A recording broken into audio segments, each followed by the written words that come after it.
I don't need a wife. Nathan Brooks folded the letter in half without reading past the first line. I need someone who can cook, keep this house from falling apart, and not ask me questions I don't want to answer. The pastor stared at him. Nathan, you're describing a hired hand. I'm describing a marriage. He set the letter on the desk and pushed it toward the man. Send the reply. Tell her the terms. If she agrees, she can come.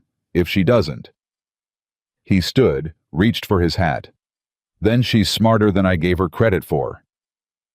If you've ever watched someone build a wall so high they forgot what they were protecting, subscribe to this channel, stay until the very end, and drop your city in the comments below. I want to know how far this story has traveled. Nathan Brooks had not always been a man who measured his words the way a miser measures coins. There had been a time, distant now worn smooth like riverstone, when he had laughed easily and spoken plainly, and believed that the land beneath his boots would reward any man willing to work it honest. That was before 3 consecutive drought years had stripped the topsoil off the north pasture and turned his best grazing fields into cracked earth that looked more like the surface of the moon than anything a cattleman should call his own. That was before the bank had come to renegotiate terms, and before 2 of his best hands had quit for better wages in Colorado, and before he'd sat alone at a supper table for so many consecutive evenings that the silence had stopped feeling uncomfortable and started feeling permanent. He was 36 years old. He owned 1,200 acres that were worth considerably less than what he owed on them. He had 11 head of cattle where he'd once had 43. He had a house that needed a new roof on the east wing, and a barn that needed the south wall rebuilt before winter arrived, or he'd lose whatever hay he managed to bale in the coming weeks. What he did not have was anyone to help him hold it together. You need a wife, said Reverend Douglas. Not for the first time sitting across from Nathan in the small office attached to the church on a Thursday afternoon in late May. Not just for company. You need someone who can manage the household while you manage the land. A partner. I had a partner, Nathan said. Margaret has been gone 4 years. I'm aware of how long she's been gone. The Reverend did not flinch. He'd known Nathan Brooks since the man was 12 years old, had presided over his parents' funerals and his wedding, and the quiet, devastating service for the child that hadn't survived its first winter. He had earned the right not to flinch. There are reputable agencies, the Reverend said carefully. Women who are willing. Women who understand the arrangement is practical. It doesn't have to be, I know what it has to be. Nathan cut him off, not rudely, just with the particular tiredness of a man who has thought through every option and arrived at the only one remaining. I know exactly what it has to be. He rode home that evening and sat at the table with a sheet of paper in front of him for a long time before he wrote anything. When he finally wrote, he was direct. He described the ranch. He described its condition honestly without flattering language, because a woman who came here expecting something other than what existed would only be cheated, and he was not interested in deceiving anyone. He described what he could provide: shelter food, modest wages, set aside monthly safety. He described what he could not provide with equal precision warmth he didn't currently possess. Conversation he'd forgotten how to sustain, and any promise that this would ever become something more than what it was stated to be. This is a working arrangement, he wrote near the end. I will not waste your time pretending otherwise. He folded the letter, sealed it, sent it through the agency the Reverend had recommended, and told himself he felt nothing about it either way. Emma Harper received his letter on a Tuesday and read it twice at her kitchen table in the house she'd been renting by the week in Springfield, Missouri, which she could no longer afford to rent by any unit of time at all. She had been a widow for 14 months. Daniel Harper had been a decent man with a weak heart that gave out without warning on a February morning when Emma was 37 miles away visiting her cousin, and she had received the news by telegraph the same way she'd received most of the significant information in her adult life, without warning and without anyone close enough to hold her while she absorbed it. Daniel had left her very little because Daniel had possessed very little, and what he had possessed had gone quickly to the debts he'd been managing without her knowledge.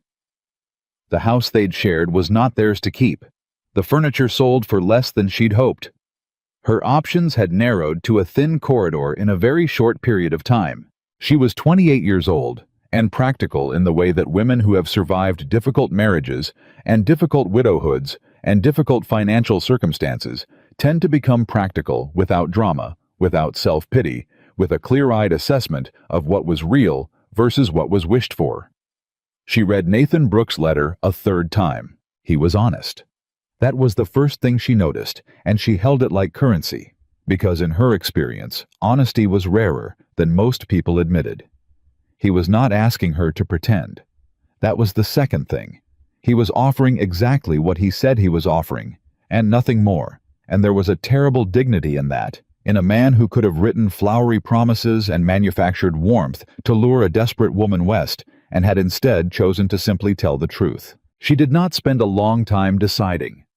She had learned the hard way through a first marriage to a man who had been charming before he became indifferent that charm was not a reliable foundation. Maybe honest indifference was sturdier than she'd ever let herself hope. She wrote back. She accepted his terms. She packed one worn suitcase because that was the volume of belongings she had left to pack, and she bought a westbound ticket, and she sat on the train for 3 days watching the landscape change outside the window and thinking about almost everything except what she was doing. 10. Nathan met her at the depot in Laramie on a Wednesday afternoon in the first week of June. He had not known exactly what he'd expected. Some version of desperation made visible, perhaps.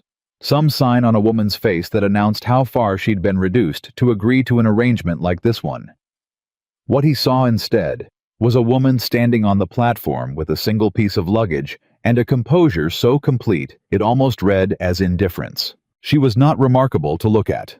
Average height, brown hair, gathered back a dress that was clean and well kept, in the way that suggested deliberate care rather than comfortable prosperity. She looked at him directly when he approached, without looking away, without the nervous flicker he'd half anticipated. "Mr. Brooks," she said. "Miss Harper." He picked up her case before she could object. "The wagon's this way." She followed him without comment. He'd rehearsed something during the drive into town that morning, some brief, reasonable speech that would set expectations clearly and spare them both any awkwardness later. He delivered it on the wagon ride to the ranch, staring straight ahead at the road, speaking in the same tone he used when explaining calving procedures to new ranch hands. "The house has 4 rooms. You'll have your own. The kitchen needs work. The stove drafts on the left side, you'll need to compensate for it. The ranch hands eat at the bunkhouse, so it'll just be the 2 of us at the main table most evenings. I rise at 4:30. I don't expect you to match that." He paused. "If you find the arrangement isn't what you expected, we can—" "It's what I expected," Emma said. He glanced at her. Her eyes were on the road ahead. She showed no sign of distress, no sign of excitement, no sign of any feeling in particular. It was, he decided, probably the appropriate response. "Good," he said. They rode the remaining miles in silence, which should have been uncomfortable, and somehow wasn't. The wedding was the following morning. Reverend Douglas conducted it in under 12 minutes in the parlor of the parsonage, with only himself and his wife Clara as witnesses. Clara had pressed wildflowers into a small bundle and offered them to Emma beforehand, with the anxious generosity of a woman who worried that no one else would think to do it. Emma had accepted them with a genuine smile that Nathan caught from the corner of his eye and found unexpectedly difficult to look away from. The ceremony was brief and appropriate. They said the words that were required. Nathan did not linger over them. He noticed that Emma said hers clearly and without hesitation, which he respected, because there was something dishonest in mumbling words you were legally required to mean. When Reverend Douglas pronounced them married and permitted the kiss that tradition required, Nathan pressed his lips to Emma's cheek, a brief, impersonal contact that was meant to satisfy the form without implying any content it couldn't support. He felt her hold very still. She did not pull away, and she did not lean in. She simply accepted it with the same composure she'd shown the previous afternoon on the depot platform. Clara wept quietly and said it was beautiful. Nathan shook the Reverend's hand and thanked him. Emma thanked Clara for the flowers and held on to them longer than Nathan expected. They rode home as husband and wife in the same silence they'd established the day before. The first week passed without incident, which surprised Nathan more than he would have admitted. He had imagined in the ways a man imagines things he's trying not to think about that there would be friction. That a woman arriving in an unfamiliar house, in an unfamiliar territory, under an arrangement she'd entered from necessity, would express that difficulty in some form. Complaints, tears, demands for things he'd already stated he couldn't provide. Emma expressed none of these things. She found the kitchen's rhythms in 2 days. The drafting stove responded to her adjustments with what seemed like genuine cooperation, something Nathan's own fitful attempts to manage it had never achieved. Breakfast appeared at a consistent hour. The house, which had accumulated a particular kind of functional disorder during 4 years of Nathan's sole management, began showing signs of organization, not all at once, not in a way that announced itself, but in the small, incremental fashion of someone who understood that change imposed too quickly creates resistance. He noticed on the third morning that she'd moved the coffee to a lower shelf so it was reachable without stretching. He said nothing about it. He used the shelf. On the fourth day, he came in from the north pasture to find Hector Vega, his senior ranch hand, standing at the back door with his hat in his hands and an expression Nathan hadn't seen the man wear in years, which was simple, uncomplicated pleasure. Mrs. Brooks sent out biscuits, Hector said by way of explanation, or perhaps just because he wanted to say it aloud. Nathan went inside and found Emma already back at work on something else unbothered. "You didn't have to feed the hands," he said. "I made too many." She didn't look up. Seemed wasteful to throw them out. He watched her for a moment. She was efficient in the kitchen, in the way of someone who had spent considerable time practicing efficiency, rather than someone for whom it came naturally deliberate, attentive, without wasted motion. He'd assumed without basis that she would be ornamental in some way suited better to embroidery than honest work. He had been wrong about that. "They'll expect it every day now," he said. "Then I'll make enough every day," she said, still not looking up. He went back outside and did not permit himself to think about it further. The first real conversation they had beyond logistics, beyond household management, beyond the minimal necessary exchange of two people sharing space, happened on the 9th evening when Nathan came in late from mending fence on the south property line and found Emma at the table with a book and a lamp, waiting without the appearance of waiting. He washed his hands at the basin. She rose and brought food to the table. He sat. She sat across from him with her own plate, which was something he hadn't expected, having assumed she would eat earlier or later, or otherwise separately. "You don't have to wait on me," he said. "I wasn't." She poured water from the pitcher.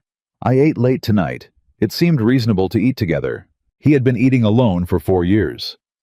He had forgotten, or had told himself he'd forgotten, what it changed in a room to have another person present at a table. "What are you reading?" he asked. She blinked as though the question surprised her. "Thoreau." He said nothing for a moment. "Seems like heavy reading for a Wednesday." "Heavy reading is what Wednesdays are for," she said.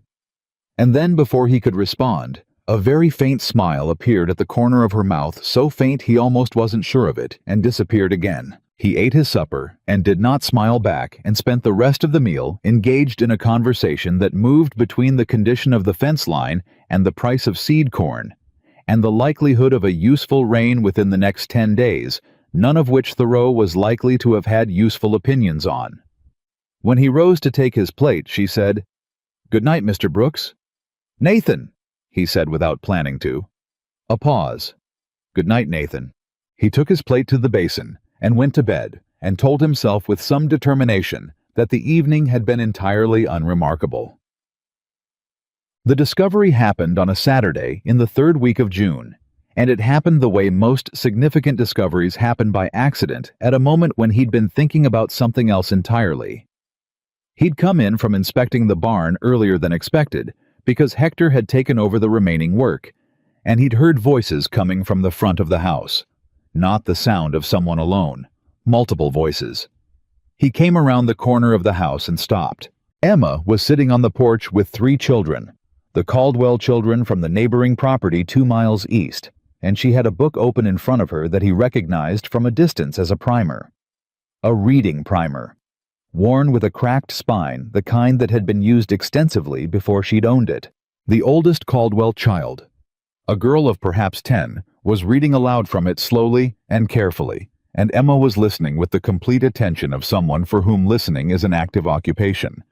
When the child stumbled on a word, Emma didn't supply it immediately. She waited. She gave the girl time to work through it, and when the girl finally found it on her own, Emma said simply, "There it is," with a satisfaction in her voice that was entirely genuine. Nathan stood where he was. For a moment he couldn't accurately measure. He had known in the abstract that she was educated. Her letters had demonstrated that. He had not thought about what an educated woman arriving in a territory where most women had received minimal schooling would naturally do with that education when surrounded by children who needed it.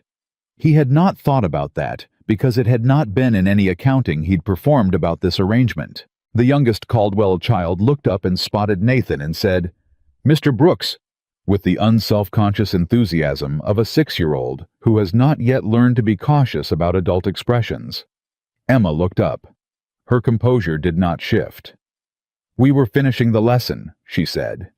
"They can wait if you need the porch." "I don't need the porch," Nathan said.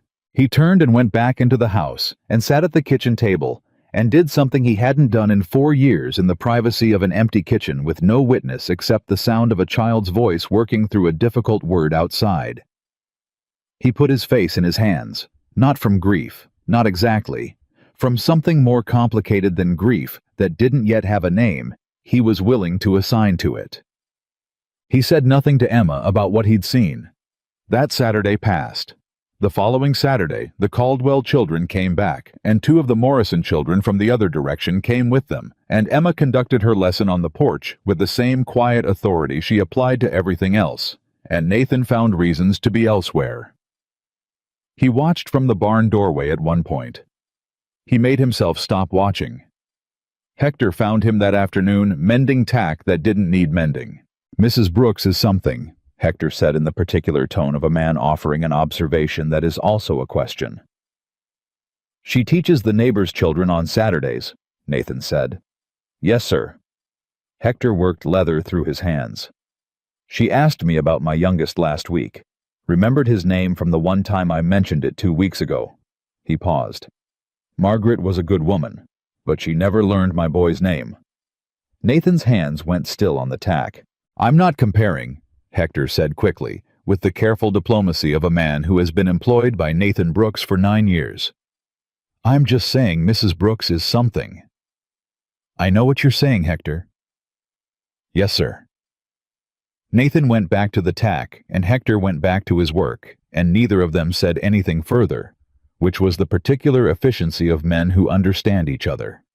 Tulsa. The incident with the rocking chair happened the last week of June. It had been his mother's chair. Eleanor Brooks had sat in it every evening on this same porch for 30 years, and when she'd died, it had remained on the porch for a season, out of habit, and then migrated inside to a corner of the front room, where it had developed over 4 years of neglect. A crack in one of the rear legs that made it dangerous to use, and a wobble that announced itself with a groan if you shifted your weight too quickly. Nathan had meant to repair it for years.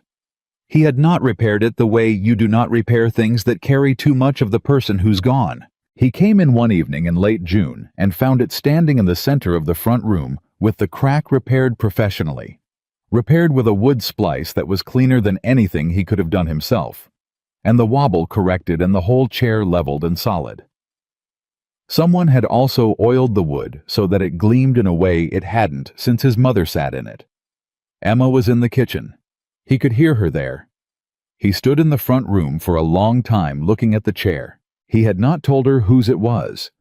He had not told her anything about his mother or this house, or what had lived in it before the Silence moved in. She had found it assessed, it taken it somewhere. The Caldwells had a man who did woodworking, or perhaps she'd taken it to town he didn't know, and brought it back without announcement and without expectation of acknowledgement. He walked to the kitchen doorway. Emma was at the stove. She didn't look up. "The rocking chair," he said. The leg was dangerous, she said. Someone could have sat in it without knowing and gotten hurt. He waited for more. There was no more. She moved a pot from one side of the stove to the other, and that was apparently the totality of her explanation. Nathan stood in the doorway for a moment longer than was necessary. "Thank you," he finally said. She looked up then, directly at him. And in her expression was something he couldn't fully interpret. Not pleasure exactly, not expectation, just a careful and complete attention. The look of a woman who has learned not to assign too much significance to small things because small things have disappointed her before. "It's a good chair," she said. "It should be used." He nodded. He went back to the front room. He sat in his mother's chair for the first time in 4 years, and it held him perfectly and didn't make a sound. There were things he noticed in those early weeks that he did not intend to notice. He noticed that she drank her coffee black and very strong, and that she always made more than she drank because she was making it for him before he asked. He noticed that she never complained about the heat, and that she slept with her window open regardless of the temperature, which he knew, because her window faced the yard, and he could see the curtain moving when he came in late from evening checks. He noticed that she had 3 books she rotated through the Thoreau, a collection of poetry with a spine too cracked to read the title, and a novel she kept face down when she wasn't reading it, as though she was embarrassed to be caught with it. Which puzzled him, until he caught enough of the cover to understand it was a romance. And then he found to his significant bewilderment that he was more charmed by the embarrassment than troubled by the novel. He noticed that she laughed differently with the children than she did with adults. With adults, with him, with the ranch hands, with the occasional neighbor who came to call her humor was dry and restrained, a slight shift in her expression that you'd miss if you weren't watching. With the children, she laughed openly without self-consciousness, and it changed her face completely. He noticed these things, and he cataloged them with the detached precision of a man conducting an inventory of something he has no intention of purchasing, and he told himself with varying degrees of conviction that noticing was not the same as caring, and caring was not the same as anything more dangerous than that. He managed to believe this for exactly 37 days. The argument happened on the 37th day, and it started as arguments between careful people often do because someone finally said something true. He'd come in late, irritable, from a day in which the fence on the north line had failed in 3 places, and the cattle had gotten into Morrison's grain field, and he'd spent 4 hours rounding them up in the heat with Hector and a young hand named Pete, who was willing but slow, and by the time he reached the house, he was not in any condition for a conversation of any kind. Emma had held supper warm. She set it on the table without comment on his lateness or his expression, and poured coffee and sat down across from him. He ate in silence for a few minutes. Then she said quietly, "Are you all right?" "Fine," he said. The word came out with more edge than he intended. A pause. "The fence again." "I said I'm fine." "I heard you." Her voice was entirely even. "I asked about the fence." "I know what you asked." He set down his fork. "I don't need conversation right now, Emma." "I know." She met his eyes. "I'm not asking because I need conversation. I'm asking because you've been out there since before noon, and it's nearly 9 o'clock, and you look like someone who's been holding something difficult alone for a very long time." The accuracy of this landed in an undefended place. "That's not your concern," he said. "No," she agreed. "It isn't. But I've been living in this house for more than a month, and I can see when something is wrong, and I've learned that asking makes you uncomfortable, and not asking doesn't help you, and I'm—" She stopped herself. She picked up her coffee cup. "I'm not sure what the right distance is," she said more quietly. "I'm trying to figure it out." Nathan looked at her. There was something in those words, the plainness of them, the honesty of them, the admission that she was trying, and was uncertain, that arrived differently than anything else she'd said. Because he had been watching her manage this house and manage this arrangement and manage his silences with such consistent competence that he had almost convinced himself she found it easy.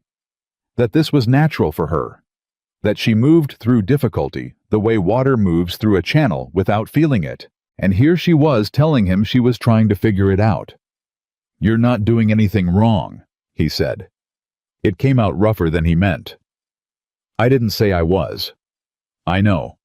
He picked up his fork again. "I'm saying it's not you, the fence, the cattle in Morrison's field, the bank." He stopped. He hadn't intended to say the bank. A silence. "How bad is it?" she asked. He looked at her. "You don't need to—" "Nathan." She said his name with a steadiness that was not aggressive, not demanding, just grounded. "You married a woman you'd never met because you needed help. I came because you were honest with me. I would prefer to remain in an honest arrangement. If the bank is a problem, I'd like to know." He set down his fork. He looked at the table for a moment, and then, because she had asked clearly, and because she had earned the directness she was requesting, he told her. He told her about the drought years. He told her about the refinancing he'd done in 1885 and the terms that were coming due, and the shortfall he was currently facing, and the margin that would determine whether this ranch was still his by the time the summer ended. He told her more than he'd told Hector, more than he'd told the Reverend, more than he'd told anyone, because the listening she was doing was the kind that made you want to fill it. She didn't interrupt. She didn't offer solutions he'd already considered. When he finished, she was quiet for a moment. "The vegetable garden?" she said. "What about it? I've been keeping more than we need. I'd like to sell the surplus at the market in town on Saturdays. The baking, too. I've been making more than we use. There's a standing demand for bread at the general store. Mrs. Caldwell mentioned it." She met his eyes. "It won't solve the bank, but it might help at the margin." Nathan stared at her. "You don't have to—" "I know I don't have to," she said with a patience that was not impatience. He was quiet for a long time. "All right," he said. She nodded as though this were settled and went back to her supper. And Nathan Brooks, for the second time in 37 days, found himself in the presence of something he didn't know how to name and was not quite ready to try. The first Saturday she went to town with the surplus from the garden and 4 loaves of bread. She came home with a number that was modest and meaningful and exactly what she'd said it would be, something at the margin. She set the coins on the table between them without ceremony. He looked at them and then at her. "Next week I can bring preserves," she said. "If you have any mason jars in the cellar." "Left side bottom shelf," he said. 30 or 40 of them. "Good." She put the coins in the tin box on the shelf where they kept household funds. How did the south fence hold "held fine"? And Pete, does he know what he's doing, or is he figuring it out? Somewhere between the two. He found he was almost smiling. Like most people. She looked at him then, directly the way she sometimes did, with that careful, complete attention, and Nathan Brooks understood, standing in his own kitchen on a Saturday evening in late June, that the 37th day had already passed, and the 38th was underway, and the careful distance he'd been maintaining between noticing and caring had already become, at some point, without his noticing, something that was neither. He didn't say this. He wasn't anywhere near ready to say this. But he sat down at the table and poured himself more coffee and asked Emma to tell him what Mrs. Caldwell had said about the bread demand at the general store, and she sat down across from him and told him. And outside the window, the Wyoming sky went dark in the particular slow way it does in summer, and the ranch that had been silent for 4 years held for the first time the sound of 2 people talking about ordinary things in the tone of people who have begun, without deciding to trust each other. Neither of them would have called it love, but they would both remember this evening, this specific evening, with the coins on the table and the mason jars in the cellar, and the coffee going cool between them, as the evening when something shifted in the air of the house, permanent and quiet. The way the first real rain of summer shifts everything without announcing what it's changed. The mason jars were on the left side bottom shelf, exactly where Nathan said they would be. Emma found 34 of them cleaned and stacked with the particular care of a woman who had kept house before her. Someone who understood that order in a cellar meant something, that preparation was its own form of love. She ran her thumb along the rim of one jar, and thought about Eleanor Brooks, who she'd never met, and whose rocking chair she now heard creaking some evenings when Nathan thought no one was listening. She didn't mention the jars to him. She simply started filling them. That was the week of July 4th, and by the time the holiday passed, she had 14 jars of strawberry preserves lined up on the kitchen shelf, 6 of apple butter from the dried stock in the cellar, and a standing order from Greta Hollis at the Laramie General Store for 24 loaves of bread across the next month, payable on delivery. Nathan saw the jars on a Tuesday morning when he came in for coffee. He stopped. He looked at them for a long moment. 14, he said.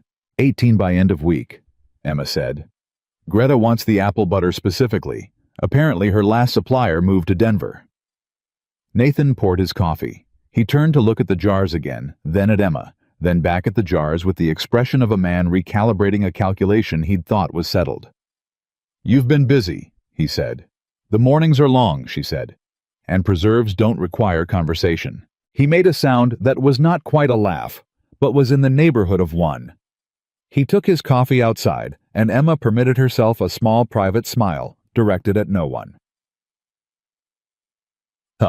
It was Hector who first said aloud what the ranch hands had been saying among themselves for 2 weeks. He found Pete Morrison, who was young enough to be genuinely confused about what he was observing, leaning on the fence of the south paddock on a Wednesday afternoon, watching Nathan Brooks fix a water trough that had been broken for 3 years. He never fixed that before, Pete said. No, Hector agreed. Why's he fixing it now? Hector watched Nathan work for a moment, the focused, deliberate way he was going at it, the absence of the dragging fatigue that had characterized the man's movements for as long as Hector had known him. Mrs. Brooks mentioned the horses were favoring their water from the main barn over the paddock trough, Hector said. Said it probably meant something was wrong with it. Pete chewed on this. She noticed that. She notices everything, Hector said. She just doesn't say it like an accusation. Pete looked at the trough.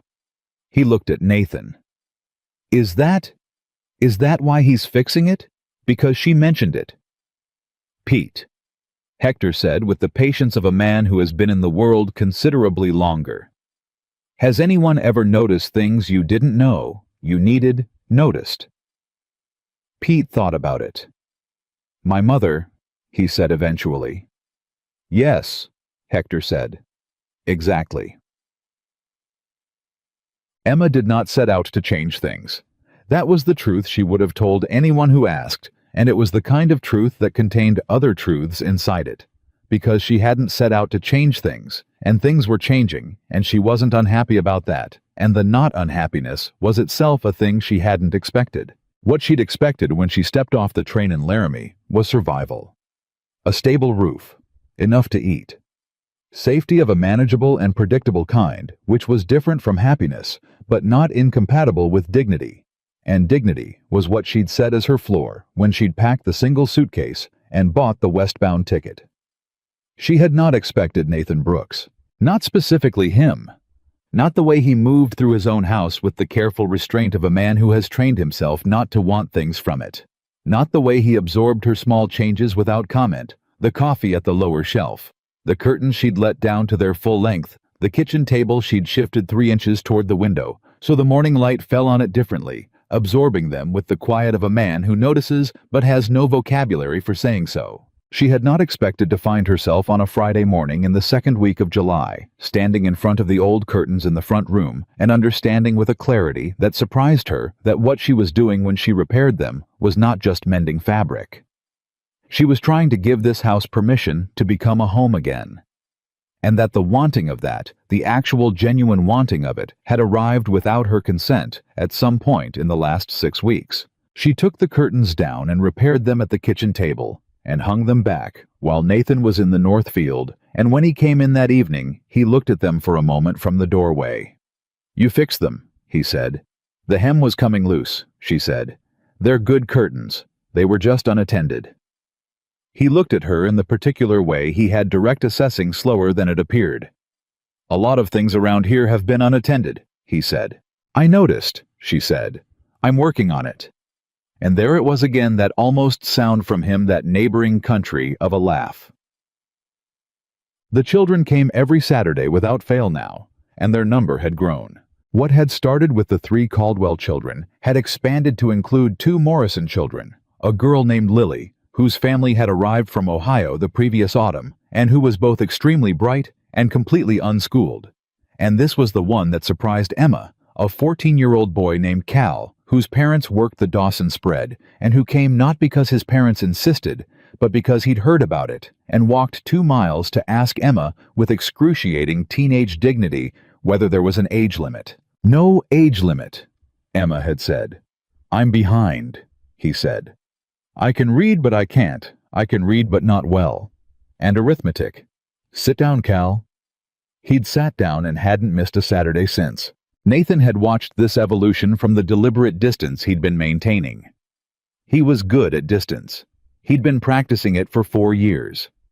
But distance has a limited effectiveness when the thing you're distancing yourself from is happening 20 feet away on your own porch. And one Saturday in the middle of July, he found himself at the edge of the porch, not for any reason he could justify, but simply because he was there. Cal was working through a long division problem on a slate board, and he was getting it wrong in the same place. He always got it wrong, and Emma was watching him not get it again with the expression of a woman deciding whether to tell him or let him find it himself. "Same place," Nathan said. Emma looked up. Cal looked up. "You carry the one too early," Nathan said to Cal. "Do the subtraction first and then decide if you're carrying." Cal stared at him. Emma's expression had shifted to something careful and intent. Cal looked back at his slate. He erased. He did it again, this time, subtraction first. He got it. He looked up at Nathan with the wide, startled expression of a boy who has just had a door opened he didn't know existed. "That's," Cal said, "that's what I was doing wrong." "Every time," Nathan said. A pause. Emma was very still. "Can you—" Cal hesitated with the careful pride of a 14-year-old. "Do you know a lot of arithmetic?" Nathan looked at the slate board, then at Cal, then briefly at Emma, whose expression he couldn't read and didn't try to. "Enough," Nathan said. "Move over." He sat down on the porch step beside Cal, took the chalk from his hand, and spent the next 40 minutes teaching long division to a 14-year-old boy, while 5 younger children watched with the fascinated attention that children pay to unexpected things. Emma said nothing the entire time. When Nathan finally rose, dusted chalk from his hands, and walked back toward the barn, without looking at her, she permitted herself to watch him go. She permitted herself to think, there he is. Not the man he'd decided to be, not the version of himself he'd constructed out of grief and drought and solitary years. The one underneath. She didn't say this to anyone. She turned back to the children and continued the lesson. But she held the thought with both hands the whole rest of that afternoon. July moved into August the way it does in Wyoming. Fast at the surface, slow underneath the heat, sitting on everything like a judgment. The hay cutting went well enough. The cattle were holding weight. The bank was still a presence at the edge of Nathan's thinking. The way a chronic ache is a presence not acute enough to stop everything, persistent enough to prevent forgetting. He told Emma this on a Tuesday evening, because telling her had become, without his explicit decision, a thing that he did. "The Hendersons defaulted last spring," he said. "Best farm in the valley. Went to auction in April." "I heard," Emma said. She was mending something. Cal had torn a shirt and left it with her, which Nathan had noticed without commenting on. "Are you at that kind of risk?" "Not yet." He turned his coffee cup in his hands. "If we get a good hay yield and the cattle price holds through fall, we're not at that risk. If one of those fails—" He stopped. "Then we work harder on what we can control," Emma said. It wasn't comfort exactly. It was something more useful than comfort. It was a clear-eyed acknowledgement of where they stood that didn't pretend the difficulty wasn't real and didn't collapse under the weight of it either. "The bread sales," he said. $42.60 since I started," she said. He looked at her. I keep records, she said without apology. I know. He'd found the ledger. Small, neat handwriting, every sale noted, every expense against it, tracked to the cent. It had been sitting on the kitchen shelf between her Thoreau and the Cracked Spine poetry collection, and he'd picked it up, assuming it was a journal, and found a financial record so precise it would have satisfied any bank examiner. You could have been an accountant. I was a teacher, she said. Before Daniel. I taught in Springfield for 3 years. He went still. You never said that. You never asked? He thought about this. He thought about a woman who had been a teacher arriving in a territory where ranch children were growing up without schooling and quietly starting classes on her porch, without announcement, without credit, without even telling her husband what she'd been before she became his wife. Why did you stop? He asked. When you married? Daniel didn't think it was appropriate, she said. The simplicity of it, the absence of drama in the way she said it. That seems like a waste, Nathan said. Emma looked at him. Something shifted in her face, not dramatically, not with tears, but in the small way of a person who has been given back something they didn't realize they'd been missing. Yes, she said. It was. The first time Nathan brought her something was 3 weeks into August, and it was not a grand gesture because Nathan Brooks was not constituted for grand gestures, and Emma, who had survived a first husband, constituted almost entirely for grand gestures that preceded long silences, was not sure she could have borne one. He came in from a Thursday supply run to Laramie with the usual feed flour, a new hinge for the cellar door, and set one additional item on the kitchen table. A small wrapped package. The paper was the brown wrapping kind from the general store, folded with the unsentimental precision of someone who had wrapped a practical purchase. Emma looked at it. She looked at him. Greta Hollis said you'd been admiring it. He said to the window frame, not to her. She unwrapped it. It was a book. A collection of American poetry. A different one. Not the Cracked Spine one she read from, but a newer edition. The spine intact, the pages clean. She'd mentioned to Greta in passing on her last delivery run that her copy of the Whitman was falling apart. She hadn't thought Greta was paying attention. She hadn't thought Nathan would be told. She held the book with both hands. You didn't have to do that, she said. I know, he said. A silence. Thank you, she said. He nodded at the window frame. Greta sends her regards. And then he picked up the new hinge and went to fix the cellar door, and Emma stood in the kitchen holding a book of poetry and understanding that something had just happened that was not in either of their original terms, and that neither of them was going to acknowledge it directly, and that the not acknowledging was its own kind of language she was beginning to learn. The night the storm hit was the 14th of August. It came fast, the way Wyoming storms do. No slow buildup, just a sudden shift in the air pressure, and then the wind, and then the lightning moving across the sky in sheets, and Nathan was already up and moving before Emma reached the kitchen doorway. South barn, he said, pulling on his coat. The new hay if the roof gives... Go, she said. I'll check the east fence line light. He stopped for half a second. You don't need to... Nathan. She already had her coat off the hook. Go. He went.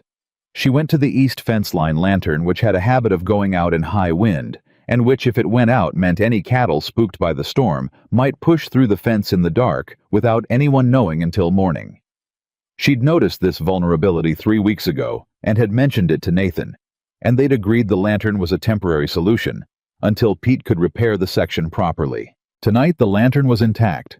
She braced it and made sure it would hold and came back to the house and put on coffee and was standing at the stove when Nathan came in 30 minutes later, soaked through with hay in his hair and the particular expression of a man who has just done something physically exhausting and found the outcome acceptable.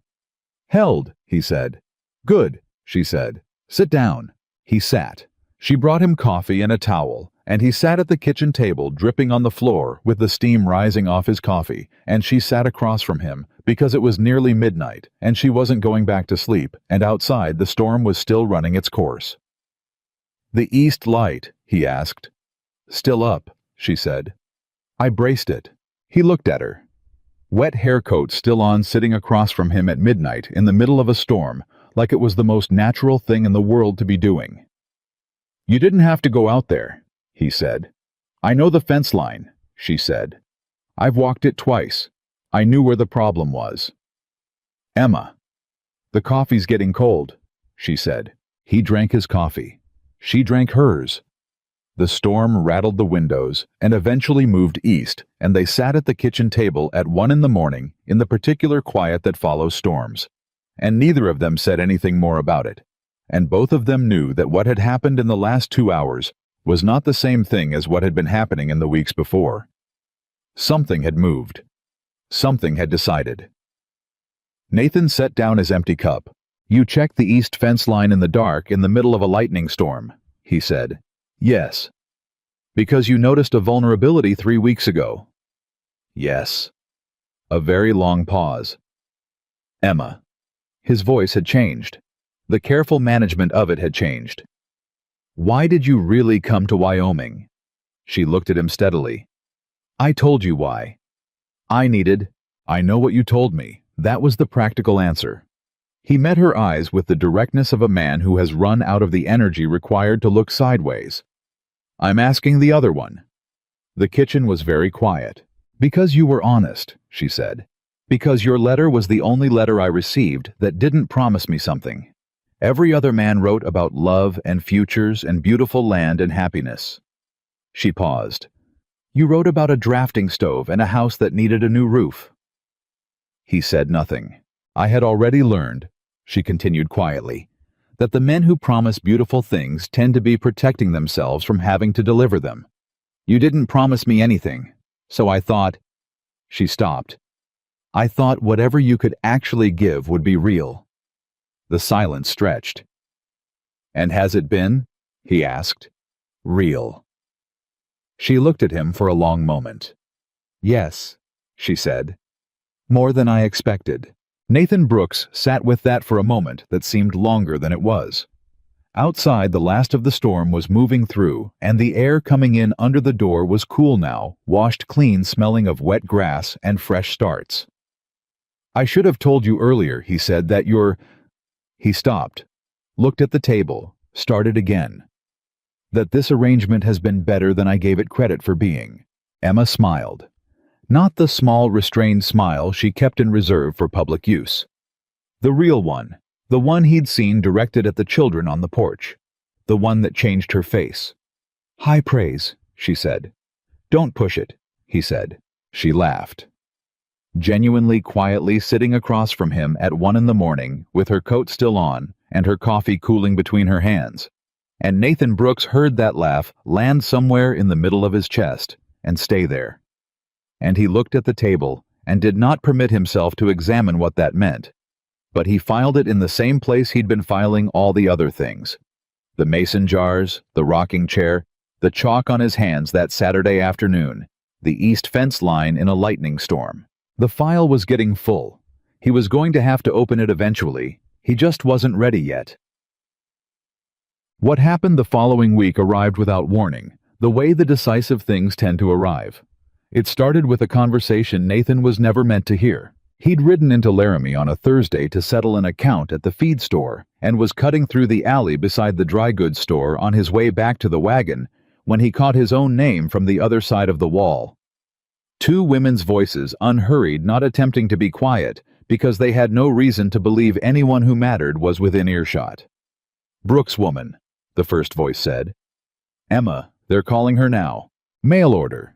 The second voice carried the particular texture of a word deployed as a verdict.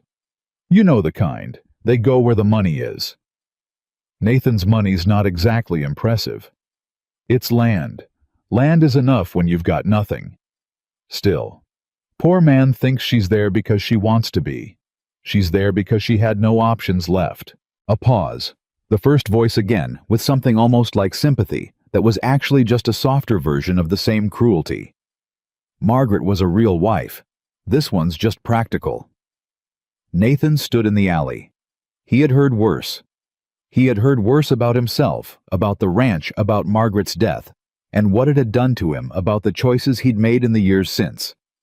He had a tolerance for what the town's gossip could produce. But he stood in the alley for a long moment with both hands and fists at his sides and understood that what he was feeling was not the detached irritation of a man defending his reputation. It was something more immediate than that, more specific.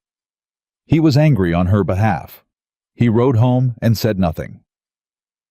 Emma was in the kitchen when he arrived mid-afternoon earlier than she expected him. She looked up. "Everything all right at the feed store?" "Fine," he said. She looked at him for a fraction longer than usual. She had learned to read the particular frequencies of his silences. "Nathan." "It's fine," he said. "I'm going to check the south fence."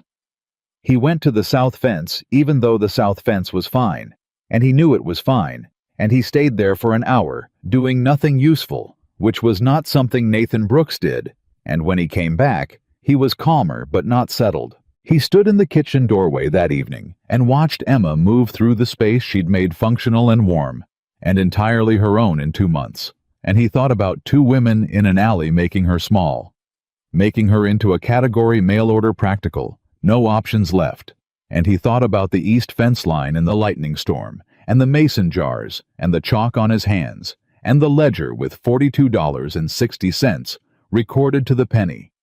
And he thought about the book of Whitman on the kitchen shelf, and the children on the porch every Saturday, and the rocking chair held solid in the front room. He thought about all of it. "Emma," he said. She turned. "I want you to know—" He stopped. He tried again. "What you've done here. For this ranch, for the hands, for those children." He looked at her directly. "It's not small." Emma went very still. "Nathan, I'm not finished." He hadn't known he was going to say this, and now that he'd started, he was committed to the end of it. "When I wrote that letter, I thought I was solving a problem. I thought this was an arrangement, a transaction." He paused. "I was wrong about what it was going to be." The kitchen was very quiet. "What is it?" she asked. He met her eyes. "I don't know yet," he said honestly. "But it's not a transaction." Emma looked at him for a long moment. "No," she said. "It's not." They stood in the kitchen with several feet of floor between them, and something significantly less than that between everything else, and the evening moved on. The way Wyoming evenings do, slowly, at first. Then all at once. And Nathan Brooks understood with a clarity that was almost violent in its precision that the file he'd been filling was not going to stay closed much longer. He didn't say this. He wasn't ready to say this. But he thought soon.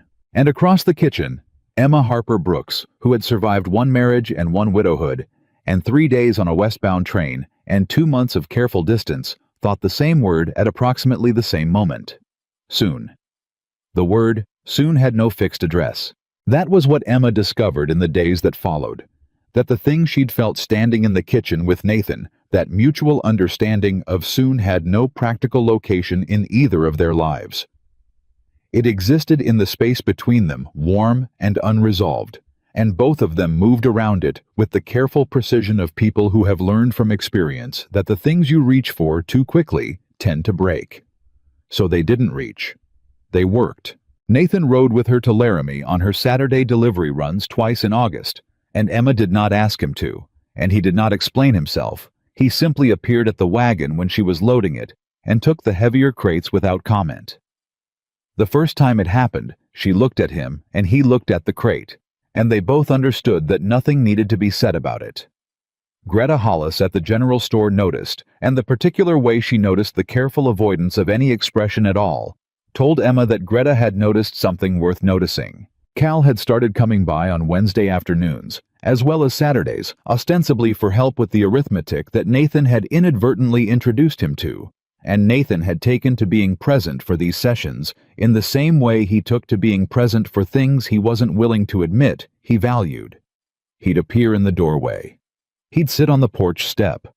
He'd correct Cal's long division with the same blunt efficiency he applied to everything else, and then stand up and leave, as though he'd just wandered through. Cal mentioned to Pete Morrison that Mr. Brooks was a real good teacher when he wasn't trying to be. Pete mentioned this to Hector, who said nothing but smiled in a way that carried considerable content. The ranch was producing at a level it hadn't reached in 3 years. The hay yield had come in strong, not exceptional, but enough, and Emma's market sales had accumulated to a sum that added to the cattle revenue pushed Nathan's margin past the threshold he'd been watching with the anxious attention of a man who knows exactly where the floor is and exactly how far he is from it. He told her the numbers on a Friday evening in late August, sitting at the kitchen table with the ledger open between them. His ledger, the ranch accounts which he'd never shared with anyone. And Emma sat across from him and followed the numbers with the same focused attention she gave to everything.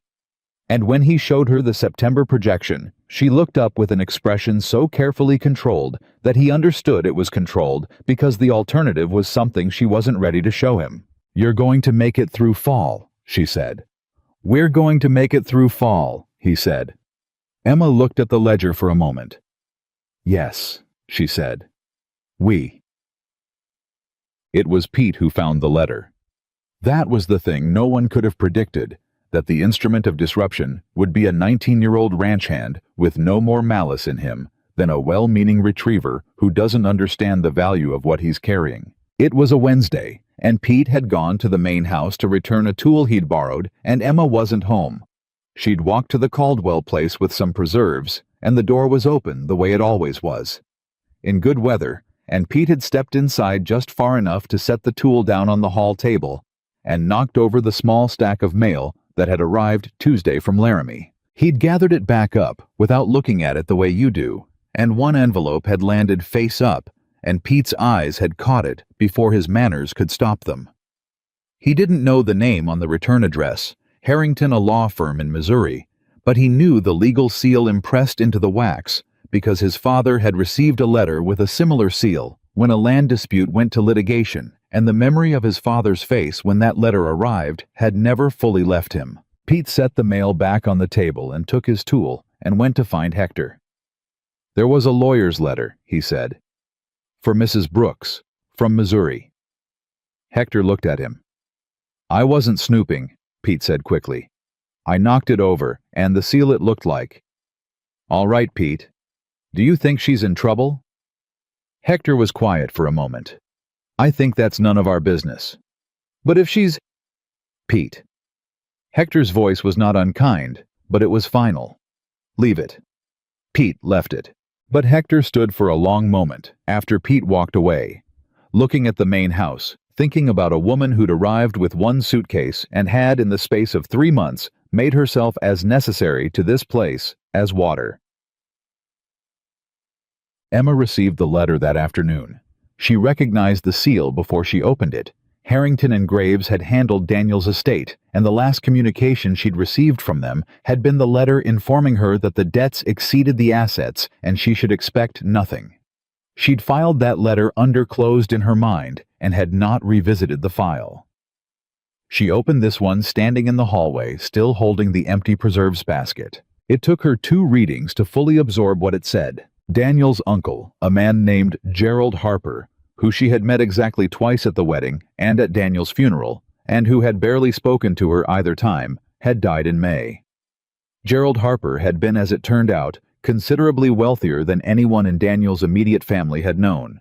He had investments in St. Louis property in Kansas City, and a portfolio that a Missouri law firm was now in the process of distributing according to his will. The will named Emma, not as a primary beneficiary. There were cousins, a charitable endowment, but as a secondary beneficiary to a substantial sum. Enough. More than enough. More than she had been able to imagine having access to at any point in her adult life. The letter requested her response and her intentions within 60 days. Emma stood in the hallway for a long time. She thought about Springfield, about the house she'd rented by the week, about the westbound ticket and the single suitcase, and the 3 days on the train when she'd talked herself into believing that practical arrangements could be enough.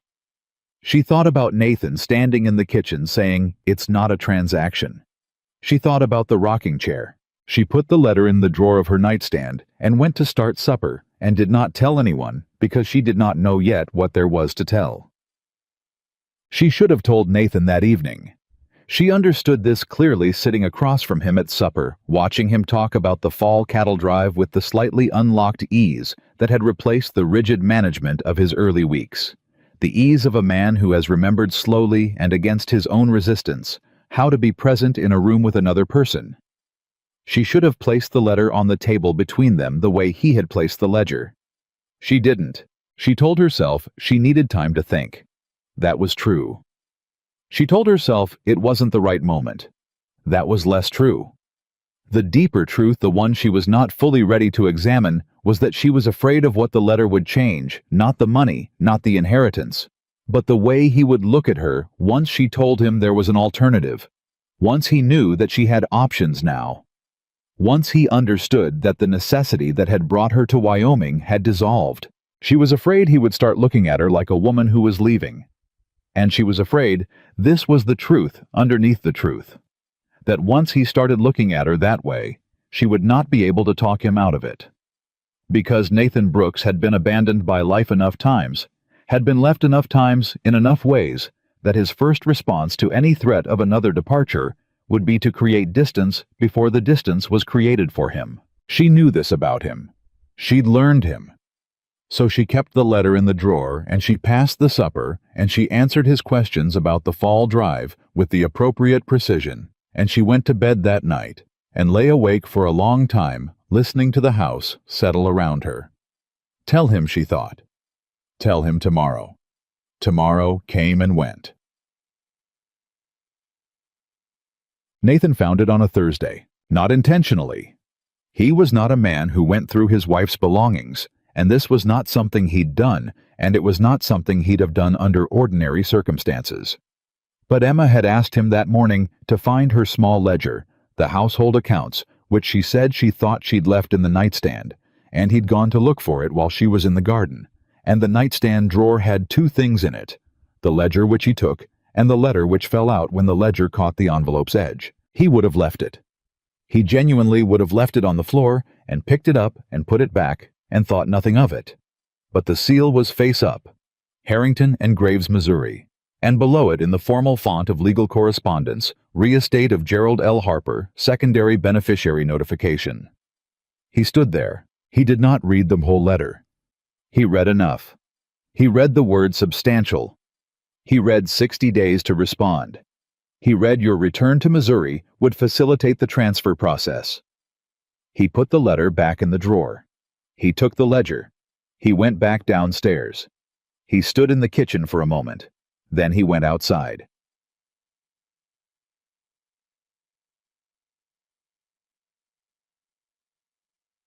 Emma found him at the south fence that afternoon, which was where he went when he needed the particular combination of physical activity and open space that allowed him to contain something too large for walls.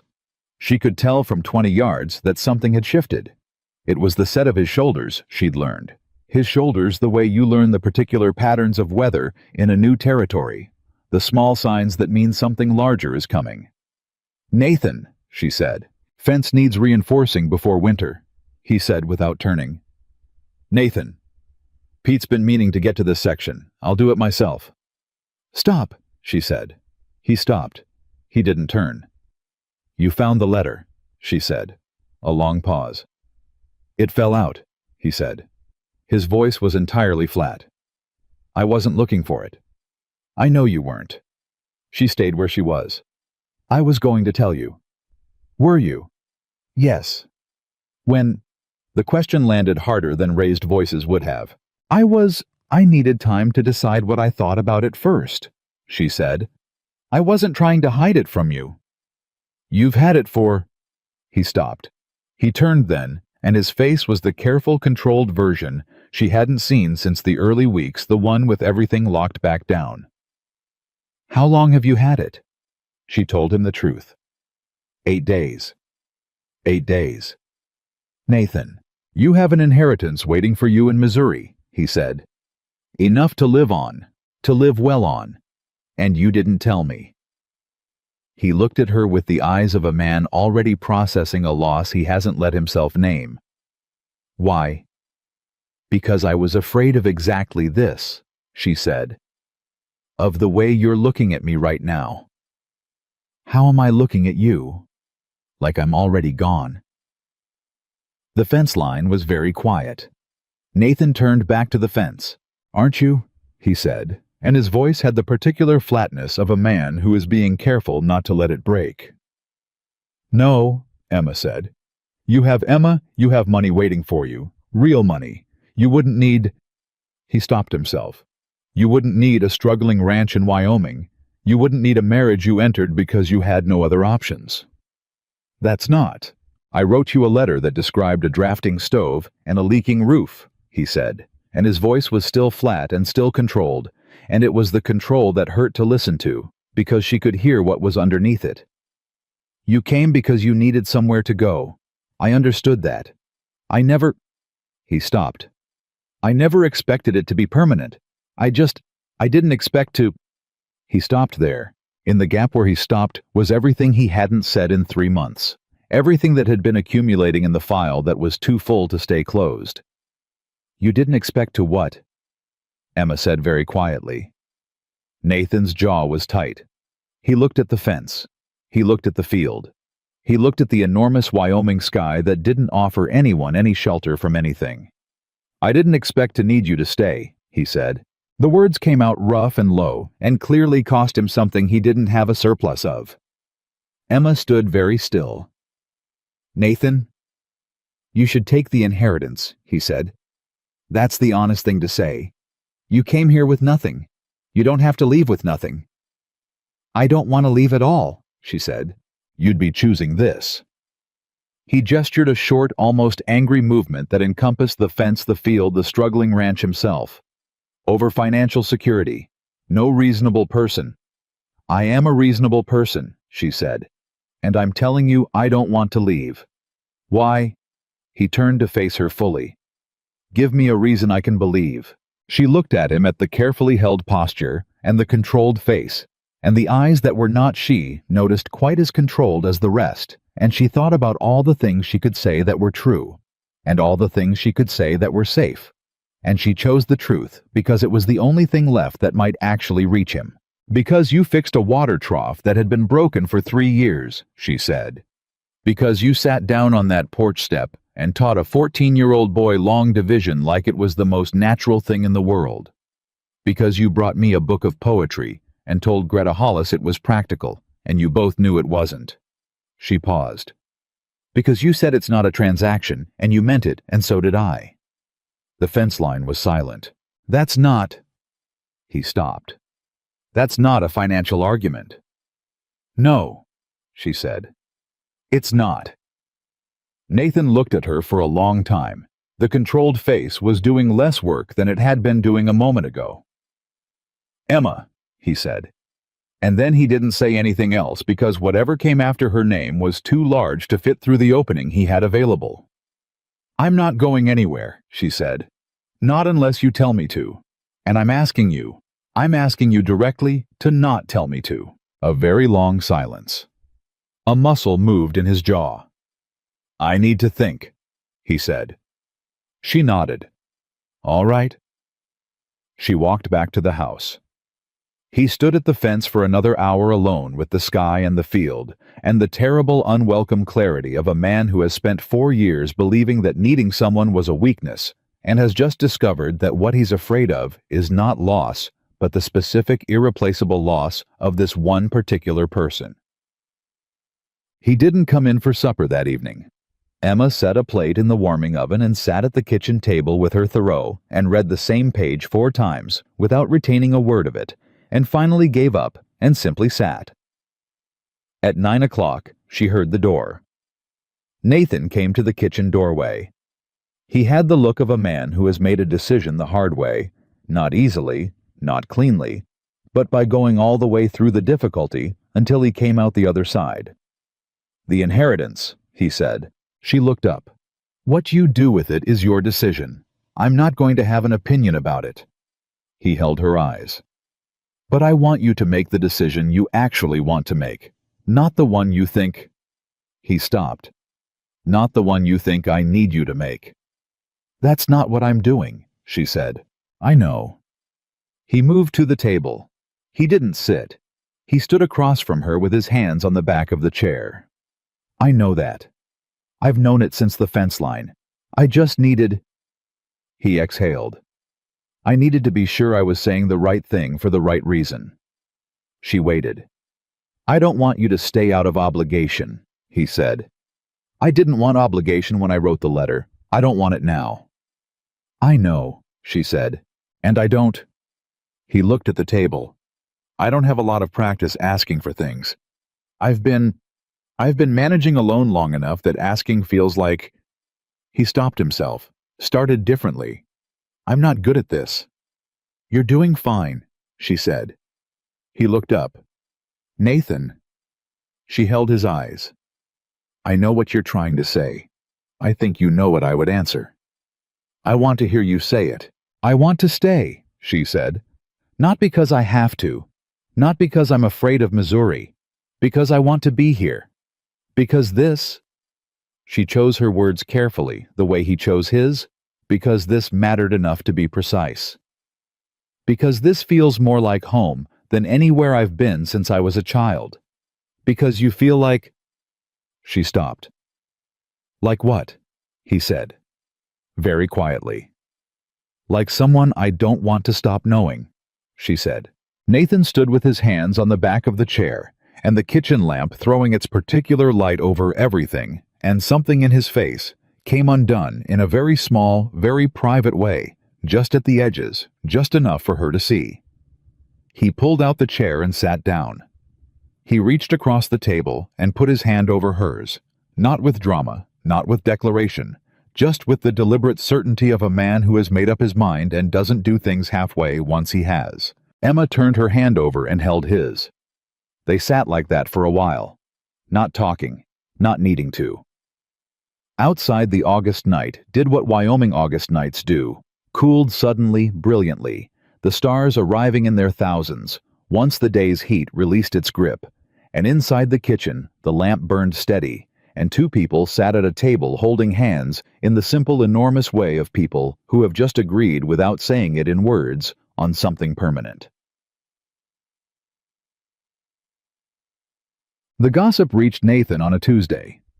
He had been aware in the general way of a man who has lived in a small territory his whole life that people talked. He'd heard the Laramie women in the alley. He'd understood that Emma's origins were known. Mail order was not a secret in a place where everyone read everyone else's correspondence, and the Stagecoach Manifest was essentially public record. What he hadn't anticipated was that the Harper inheritance would become known. He didn't find out until later how it happened, most likely through Harrington and Graves's local representative in Cheyenne, who had apparently mentioned the matter to a land agent in Laramie, who had a wife who knew the wives of half the people in the territory. By the time it reached Nathan, it had passed through enough pairs of hands to be warm with the particular heat of information that has been shaped by telling. He heard it from the banker of all people, Aldous Marsh, who held Nathan's note and had been a fixture of uncomfortable quarterly meetings for the past 3 years. Marsh mentioned it in passing with the studied casualness of a man who considers financial information a legitimate topic of social conversation. "Heard your wife came into some money," Marsh said, reviewing paperwork. "Missouri estate. Substantial, they say." "That's private," Nathan said. Of course. Marsh did not appear chastened. "Just interesting timing. You'll be in a much better position, I imagine, if she decides to invest in the ranch." Nathan looked at him. "She won't be investing in the ranch," Nathan said. "What's mine is mine, and what's hers is hers." Marsh looked up, surprised by this. "That seems, practically speaking." "That's how it is," Nathan said. He rode home. He told Emma about the conversation that evening, because they had, since the south fence and the kitchen table and the held hands, moved to a place of telling each other things. It was a deliberate choice on both their parts, and it required daily maintenance the way good fences do, but it was holding. Emma listened to the Marsh account. "People know about the letter," she said. "Yes." She was quiet for a moment. "And what they're saying is that you married a struggling rancher and now you have money, and the natural next step is to leave," he said, Flat, direct, the way he'd learned to say difficult things since the south fence line. "That's what they said when you were in the alley in June, too," Emma said. He looked at her. "Hector told me," she said. "2 women said I only married you because I had no options, that Margaret was a real wife and I was just practical." She met his eyes. "You didn't tell me. I didn't want it to." He stopped. "To hurt me. To matter to you." "Nathan?" She held his gaze steadily. "It matters because it's about you too. About what people think of you." She paused. "They think you don't know. They think you're being fooled by a woman using you until something better arrived." The words spoken plainly landed with the full weight they deserved. "And what do you want to do about it?" he said. Emma was very still for a moment. "Nothing," she said. "There is nothing to do about what people think. There is only what's true." She looked at him. "What's true is that I'm staying. What's true is that the inheritance is mine to decide about, and I haven't decided yet, and when I do, the decision won't be made to prove anything to Laramie." He studied her. "You've thought about this." "I've thought about a lot of things," she said. "I think about most things." "What are you thinking about doing with it?" he asked. "The inheritance. If you could do anything." She hesitated. Then, "There are children in this territory who don't have schools. The Caldwell children, the Morrison children, Cal, who was 14 and barely reading, because there was no teacher within reasonable distance. There are women, widows, women whose husbands left or died or disappeared, who have nothing and no place to go and no skill the territory recognizes as valuable." She paused. "Money like that could build a school, could provide for women who need a start the way I needed a start." Nathan was quiet. "And you," he said. "What about your start?" "I have mine," she said, simply, without performance. He held her eyes for a long moment, and then something shifted in his face. Not the controlled unlocking she'd seen at the south fence, but something deeper. Something that had been forming for 3 months underneath all the managed silences and the careful distances and the deliberate accounting of a man who loved a thing before he was ready to call it that. "Emma," he said. "Nathan, I need to say something, and I need to say it badly, and I've been—" He stopped. He looked at his hands. He looked back at her. "I've been practicing saying things I mean since you got here. You're aware of that. You've been patient with how long it takes me." "Yes," she said. "I'm not good at—" He stopped himself because he'd said that before and she'd told him he was doing fine. He started again.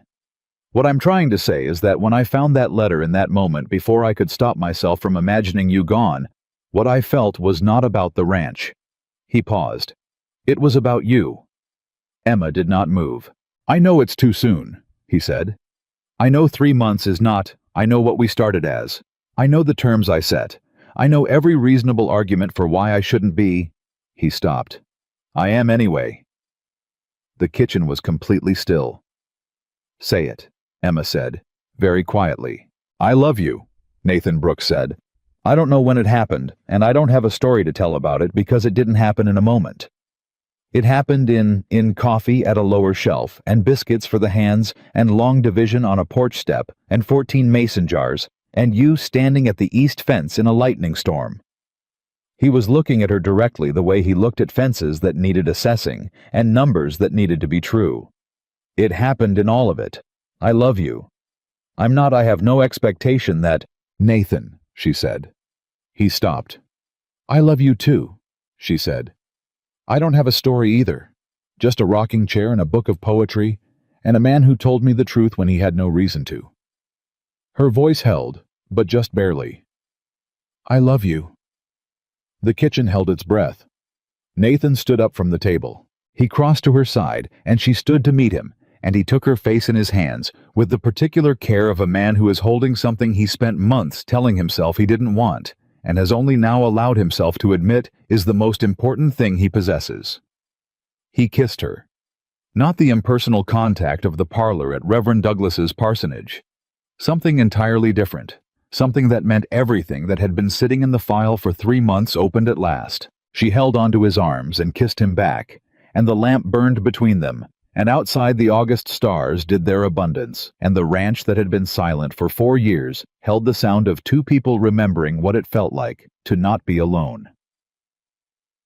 So, neither of them knew in those warm August evenings with their held hands and their shared ledgers and their slowly lowering guards that the hardest part was still coming, that the gossip had not finished with them, that the letter from Missouri was about to become more complicated, that two people who have just found each other are exactly as vulnerable as two people who haven't, because now there is something real to lose.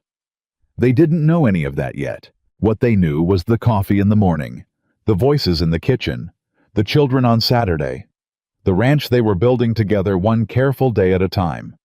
They held on to that. Right up until the morning it wasn't enough. The morning it stopped being enough arrived on a Wednesday in the second week of September, and it arrived the way the worst things always do, quietly in an envelope, before Nathan had finished his first cup of coffee. Emma was already at the table when he came downstairs. She had the letter in her hand. Not the Harrington and Graves letter, that one she'd dealt with in her own way, in her own time, and he didn't know yet what she'd decided. This was a different letter. Smaller envelope, cheaper paper, the handwriting urgent in the way of someone who had written quickly and without care for impression. She looked up when he walked in, and her face told him everything before the words did. "It's from a woman named Clara Voss," Emma said. "She was Daniel's cousin, third cousin actually. I met her once at Christmas years ago." She set the letter on the table between them. "She's the primary beneficiary of the Harper estate. She's contesting my inclusion." Nathan sat down. He reached for the letter. "On what grounds?" he said. "She's claiming that Daniel and I were separated at the time of his death, that the marriage was functionally dissolved, and I have no legitimate claim as a surviving spouse." Emma's voice was steady, but Nathan had learned her steadiness by now. He knew the difference between the steadiness of calm and the steadiness of someone holding a great deal of controlled weight. This was the second kind. "She has a lawyer in Kansas City. They're prepared to take it to court if necessary." Nathan read the letter. It was brief and precise and designed to frighten the kind of letter that people with money send to people they believe have less resolve than funds. Every sentence in it was technically a question while functionally being a threat. "Were you separated?" he asked. "No." Emma met his eyes directly. "We had difficulties. Every marriage has difficulties. But we were not separated. We were in the same house until the week he died." "Then she has no case." "She might not need a case." Emma folded her hands on the table. "She needs delay. If she contests and the estate goes into litigation, the process could take months, years. Harrington and Graves' letter already asked for a response within 60 days. If there's a contest, those 60 days become—" She stopped. "It becomes complicated." Nathan set the letter down. He looked at her for a moment, at the controlled steadiness that was costing her something, and then he did the thing he'd been doing since August, since the south fence and the kitchen table and the held hands. He reached across and put his hand over hers. "All right," he said. "Nathan, we'll get Douglas to write a statement. He has contacts in Cheyenne who practice estate law. We'll document everything from your side and respond to Harrington and Graves before the 60 days are up with a clear record." He paused. "This is manageable." Emma looked at him. "You don't have to—" she started. "Emma." His voice was quiet and entirely certain. "Stop telling me what I don't have to do." She was silent for a moment. Then she turned her hand over and held his, and he felt the held weight in her release just slightly, just enough to know she'd been carrying more of it than she'd let on. "She's going to make it ugly," Emma said. "Clara Voss. She's going to say things about why I married Daniel, and why I left Missouri, and why I—" She stopped. "She's going to say things about this. About us." "Let her," Nathan said. "People in this town already have opinions about us. One more won't change anything that's true. It will change what people think. People think what they want regardless." He held her eyes. "What matters is what's true." Emma looked at him steadily. "When did you become the one saying that—" I learned it from someone, he said. Reverend Douglas came to the ranch on Friday, which was not something he'd ever done before. Nathan had always gone to him, and the fact of his making the trip told Nathan something about how seriously the Reverend was taking the situation. He sat across from them at the kitchen table with his hands around a coffee cup and listened to Emma explain the Voss letter with the patient, complete attention of a man who has been in the business of other people's crises for 40 years. Clara Voss, he said when she finished. You know her, Emma said. I know of the Harpers. Daniel's family had connections here through the Territorial Land Office. His father held a surveyor's commission for a period. The Reverend looked at the letter. This is a strategy, not a claim. She's hoping the cost of defending frightens you into settling. I know, Emma said. The question is whether you want to fight it or negotiate it. Fight it, Nathan said. Both the Reverend and Emma looked at him. She's not settling with someone who has no legitimate claim, Nathan said. We document what's true, we submit it properly, and if Clara Voss wants to take it to a court, she'll find out what a losing argument costs in Kansas City. The Reverend studied him for a moment. You've thought about this. I've thought about it since Friday morning. Nathan, Emma started. It's your inheritance, he said. I know that. I know it's your decision. He held her eyes. But you asked me what I thought, and that's what I think. She had not actually asked him, but he was right that she'd wanted to. The school, she said, if the estate clears. I know, he said. I want to use it for a school, and for a fund women who need a start. I've already written the outline for what I'd want it to do. She paused. I haven't told you that part yet. Tell me now, he said. She told him.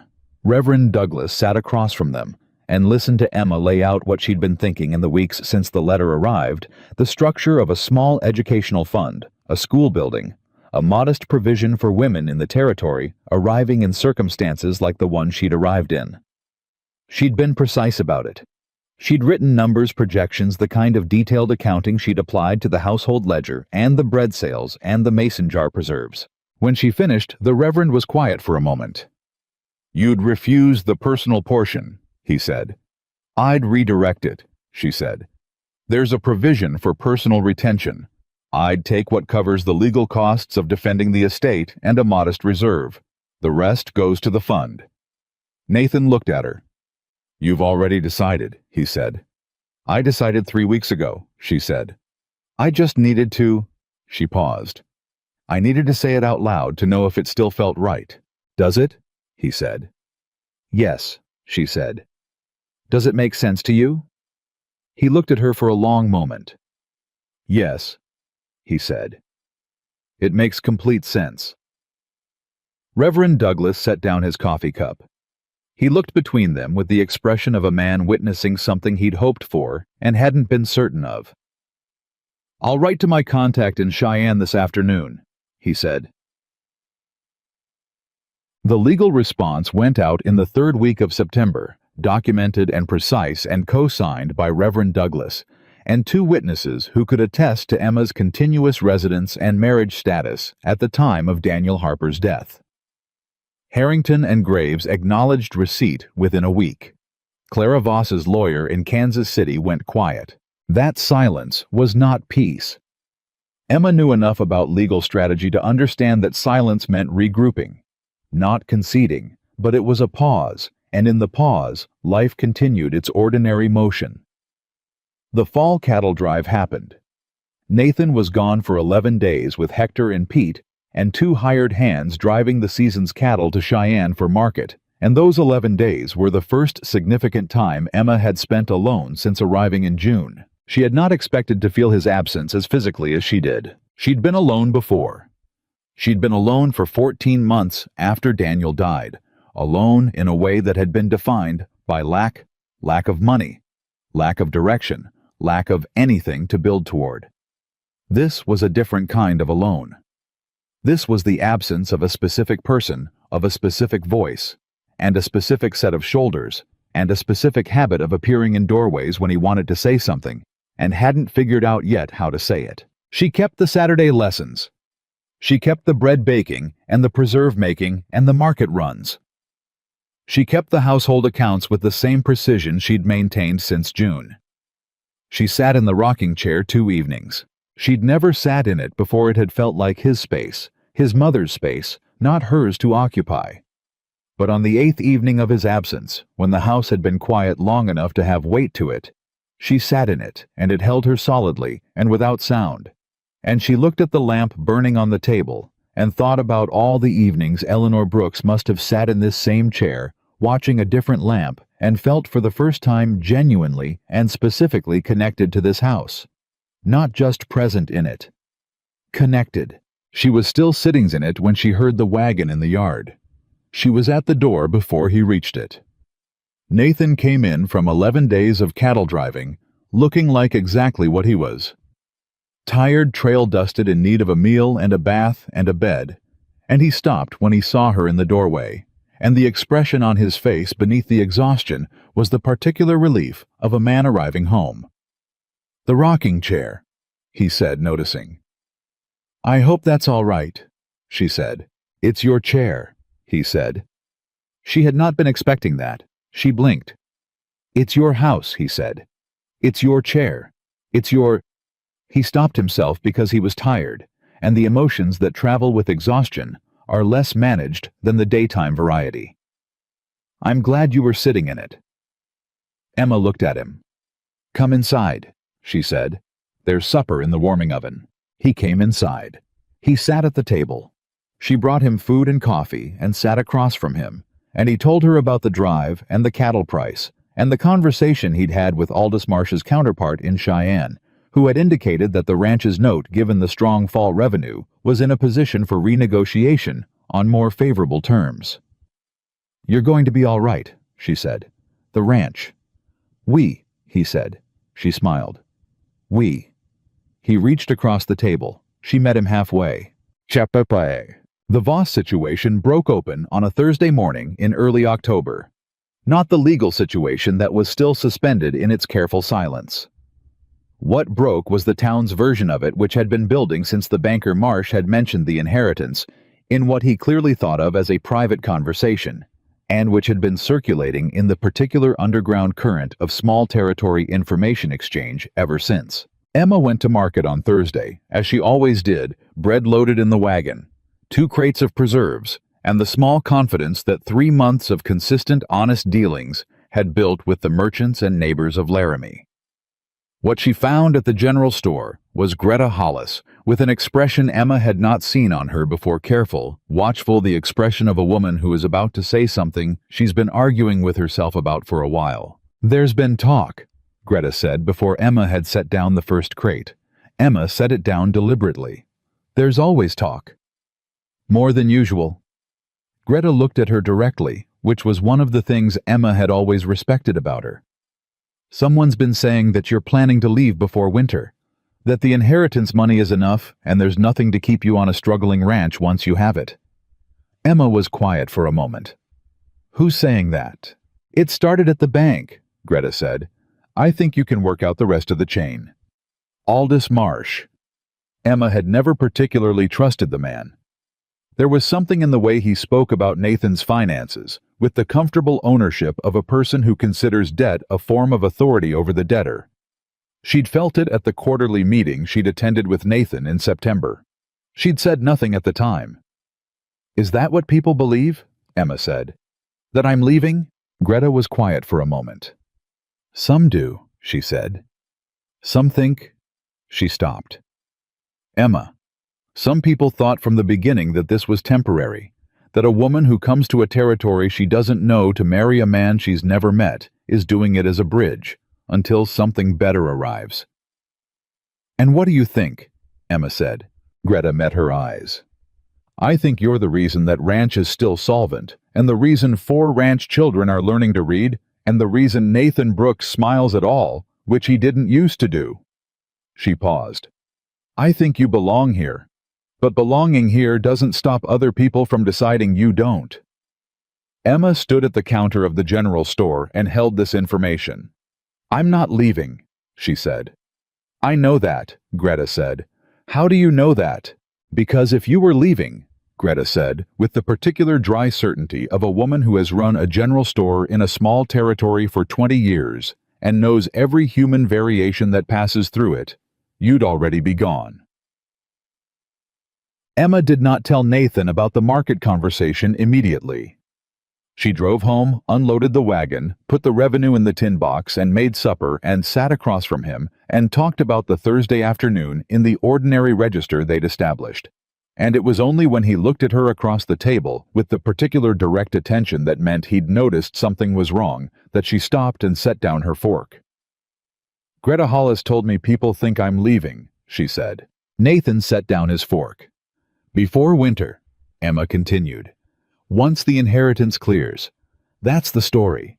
That I was here until something better arrived, and now it has." He was quiet. "It started at the bank," she said. "Marsh," he said. Flat. "Yes." Nathan's jaw was tight. She watched him process it the particular way he processed things that made him angry, which was with a controlled internal compression that was more dangerous in some ways than outward anger. "I'll go to Laramie tomorrow," he said. "Nathan, I'm not going to let a banker spread stories about my wife without me, Nathan." She held his eyes. "What would you say to him?" He stopped. "What would you say that would change what people already believe?" she said. "The story is already out. Going to Marsh's office and making demands only confirms to the whole town that there's a reason for demands to be made." He looked at her. The compression was still there, but he was listening. "Then what?" he said. She picked up her fork. She set it back down. She had been thinking about this for the entire drive home, and the answer she'd arrived at was not complicated, but it required something from him that she couldn't ask for directly. She could only create the conditions for it and see whether he chose it. "Nothing," she said. "We do nothing. We continue exactly as we are. The truth is the truth. It doesn't require defense." He was quiet for a long time. "I hate that," he said. "I know," she said. "I do too." "You've done nothing wrong," he said. He stopped. She could see him choosing between the managed version and the true one. He chose the true one. "You've given this ranch everything you had, and you've done it honestly and without complaint. And the idea that people are sitting in Laramie deciding you're using me—" He stopped again. The compression was in his voice now. "It makes me want to do something I know isn't useful."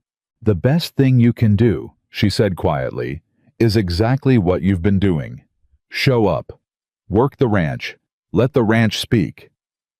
"The ranch isn't the one being talked about." "No," she said. "I am. And I'm asking you to trust me to know how to handle it." A very long silence. "All right," he said. "Thank you," she said. He looked at her for another moment, and she could see that trusting her to handle it cost him something, because protecting was the instinct of a man who had failed to protect before, and lived with that.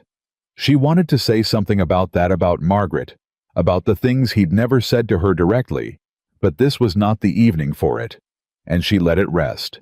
She reached across and touched his hand briefly. He turned it over and held hers for a moment, and then they both picked up their forks and finished supper. What neither of them knew was that across town, Clara Voss's lawyer had sent a second letter, not to Emma, to Harrington and Graves directly. The second letter contained a piece of information the lawyer had apparently obtained through whatever means lawyers in Kansas City obtain information, which is to say, through the meticulous and relentless process of looking for any weakness in a position they want to undermine. The information was this. Emma Harper had been employed as a teacher in Springfield for 3 years. During those 3 years, she had on 2 separate occasions been involved in the administration of small charitable funds connected to her school. Both funds had been managed with complete integrity. This was not a corruption allegation. But the existence of these funds, the lawyer argued, demonstrated that Emma Harper had a pattern of associating herself with financial resources that were not her own, and directing them toward outcomes she had predetermined without adequate consultation with the actual stakeholders. It was an argument so tenuous, it was almost an embarrassment. But it would be made, and it would be documented, and it would be attached to a court filing if Harrington and Graves did not advise Emma to settle. Harrington and Graves sent a forwarded copy to Emma in early October with a carefully worded note advising her to consider her options. Emma read the letter at the kitchen table on a Tuesday morning when Nathan was in the North Field. Then she read it again. The anger she felt was clean and specific. Not at Clara Voss exactly. Clara Voss was doing what people do when they believe money belongs to them by proximity and are willing to work to retrieve it. The anger was at the mechanism.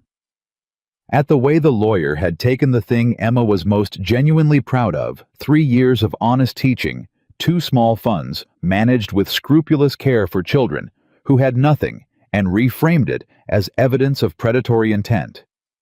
At the way goodness could be picked up and turned around to look like something else entirely, if you held it at the right angle in bad light. She sat with the letter for a long time. Then she did something that surprised her. She got up, walked to Nathan's desk in the small room off the front parlor where he kept the ranch's official records, and she took out a sheet of paper and a pen, and she wrote to Harrington and Graves. Not to negotiate. Not to settle. She wrote to instruct them to proceed with the defense of her claim to document the Springfield teaching funds in full, and submit them to the court with complete transparency, and to make clear to Clara Voss's lawyer that she was prepared to let a court examine every financial decision she'd ever made because she had nothing to fear from examination. She sealed the letter. She addressed it. She set it on the hall table to go with the next post. Then she went back to the kitchen and made bread because it was Tuesday, and bread was what Tuesdays required. And she worked the dough with her hands, with the particular vigor of a woman who has just made a decision she's certain of. Nathan found the letter on the hall table when he came in. He recognized the address. He picked it up and looked at Emma, who was setting supper on the table. "Second letter from Voss's lawyer," she said. I wrote back. He looked at the sealed envelope. "What did you say?" "I told them to proceed. Full documentation. Open court if it comes to that." She set the last plate down. "I'm not settling." He was quiet for a moment. "All right," he said. "All right." She looked at him. "I told you in September," he said, setting the letter back down. "She has no legitimate claim. Let a court say so." Emma looked at him. "You're not going to tell me to be careful," she said. "To think about the costs, the time, I've thought about it," he said. "You've thought about it more than I have. You made the right call." He met her eyes. "When have you made the wrong one?" She stood at the table and held his gaze, and felt something she'd been bracing against, release some last remaining tension in the structure of what they were to each other, some last testing point. He had just told her he trusted her judgment, not conditionally, not with qualification, just directly in the plain language of a man who means what he says. "Sit down," she said. "Supper's getting cold." He sat. They ate.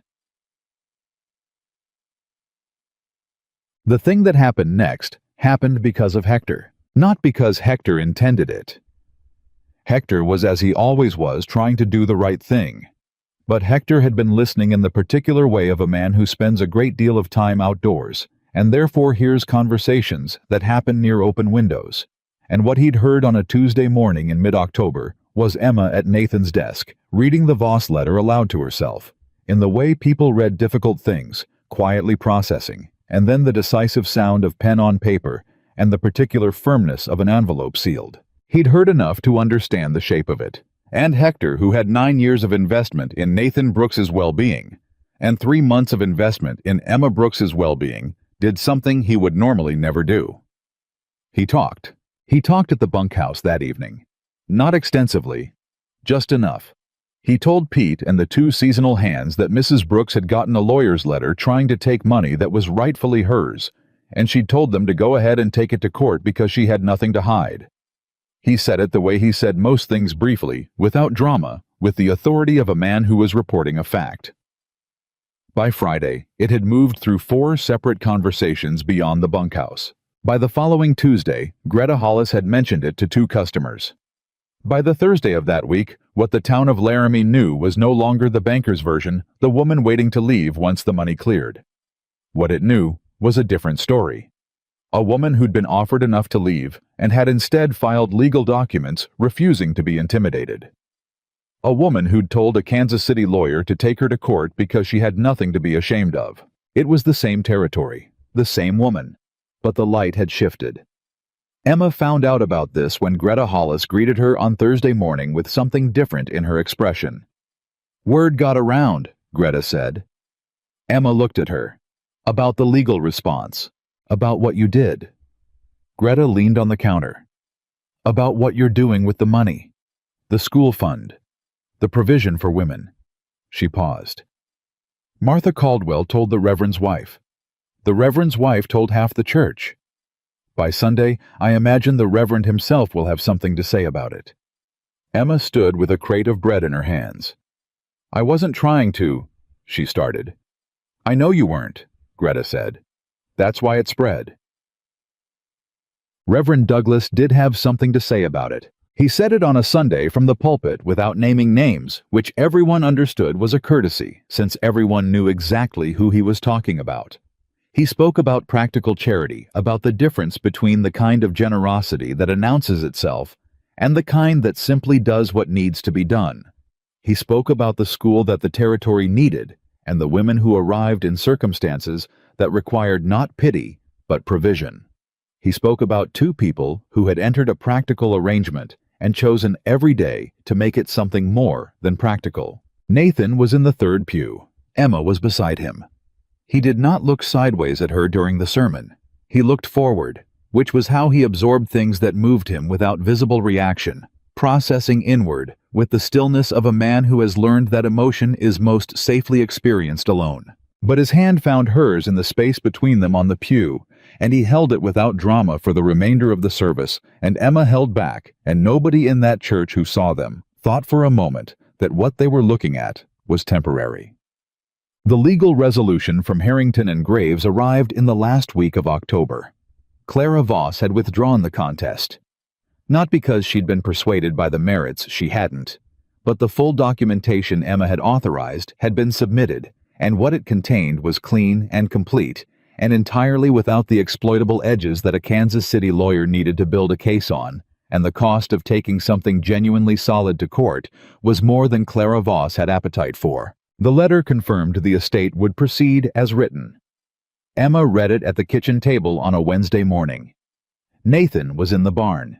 She could hear him moving around out there, the familiar sounds of a man and his work in the early morning. She sat with the letter and the quiet and the October light coming in the kitchen window, and she thought about Springfield and the westbound ticket and the single suitcase and the letter that had described a drafting stove honestly. She thought about 37 days and the 38th. She thought about the south fence and the mason jars and the east fence line in a lightning storm. She thought about a man saying, "I love you," by describing coffee on a lower shelf and chalk on his hands, because he didn't have flowery language and had never pretended otherwise. She folded the letter and went to the barn. Nathan was checking harness leather the way he did in the autumn before winter set in. He looked up when she appeared in the doorway. She held out the letter. He took it. He read it. He looked up. "It's done," she said. He set the harness down. "Clara Voss withdrew," Emma said. "The estate proceeds." Nathan stood across from her in the barn, with the October morning around them, and looked at her with the particular expression she'd learned over 5 months, the one that meant he was feeling something larger than his management of it. "Are you—" he started. "I'm good," she said. "I'm very good." "The school fund," he said. "I'll write to Harrington and Graves this week, redirect everything above the legal costs and the reserve." She paused. "The reserve I'd like to put in the household account, if that's all right. Not the ranch account. The household." He looked at her. "Why the household?" "Because it's ours," she said. "Not mine, not yours. Ours." A silence. He crossed the barn to her in 4 steps and took her face in his hands and kissed her the way he'd kissed her in August with the full weight of everything in the file, everything accumulated, everything no longer managed or held at deliberate distance. She held on to him and kissed him back, and when they finally separated, she was smiling. And so was he, actually smiling completely with nothing held back. And it was the smile she'd been watching him find his way back to since June, emerging first in the kitchen, and then on the porch with Cal. And then by slow degrees in the evenings, and the early mornings, and the hard conversations. And here it was now whole. "Come inside," she said. "I'll make coffee." "You always make coffee," he said. "And you always drink it," she said. "We're very consistent." He laughed. She would think about that laugh later, the way it filled the barn, and then the yard, and then the kitchen where she made coffee. And he sat at the table, and the October morning held them both as one of the sounds she would want to keep if she could only keep a few. She made coffee. He drank it. And outside the ranch, kept doing what it had been doing all summer, and into fall, not dramatically, not with announcement, but with the steady accumulating evidence of two people who had chosen to build something real and had not once in all the difficult weeks that tested them chosen to put it down. The first snow of the season came on a Friday morning in early November, and Nathan noticed it the way he noticed most things now, not alone, but in relation to Emma. She was already at the stove when he came downstairs, and she turned when she heard him and said, "It's snowing," with the particular tone of someone reporting a fact that is also a pleasure. And he looked at her face before he looked at the window, which told him everything about how November had changed from every November before it. "Light snow," he said, going to the window. "Won't stick past noon." "Cal is going to be disappointed," she said. "He's been wanting to try the sleigh runners Hector found in the storage shed." "Cal is 19 and shouldn't need snow as an excuse to do something foolish," Nathan said, and poured his coffee from the pot she'd already made, still on the lower shelf.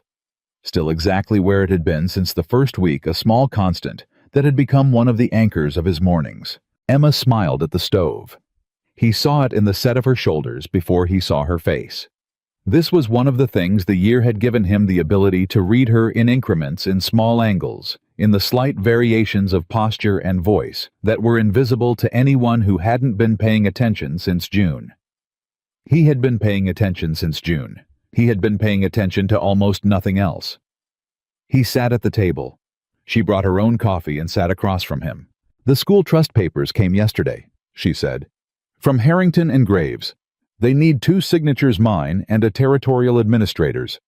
Reverend Douglas says Judge Albright in Cheyenne will sign as administrator. He's already spoken with him." "When do you need to go to Cheyenne?" "Douglas thinks he can arrange it for next week." She looked at her coffee cup. "I'd like you to come." He looked up.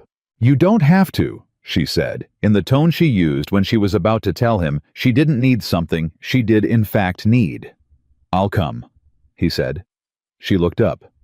The expression on her face was the one he'd been cataloging all year, the one she kept controlled in public and let him see in private, the one that meant she'd been prepared to be told no, and had not expected yes, and was absorbing the yes with the careful gratitude of a woman who had learned not to take things for granted.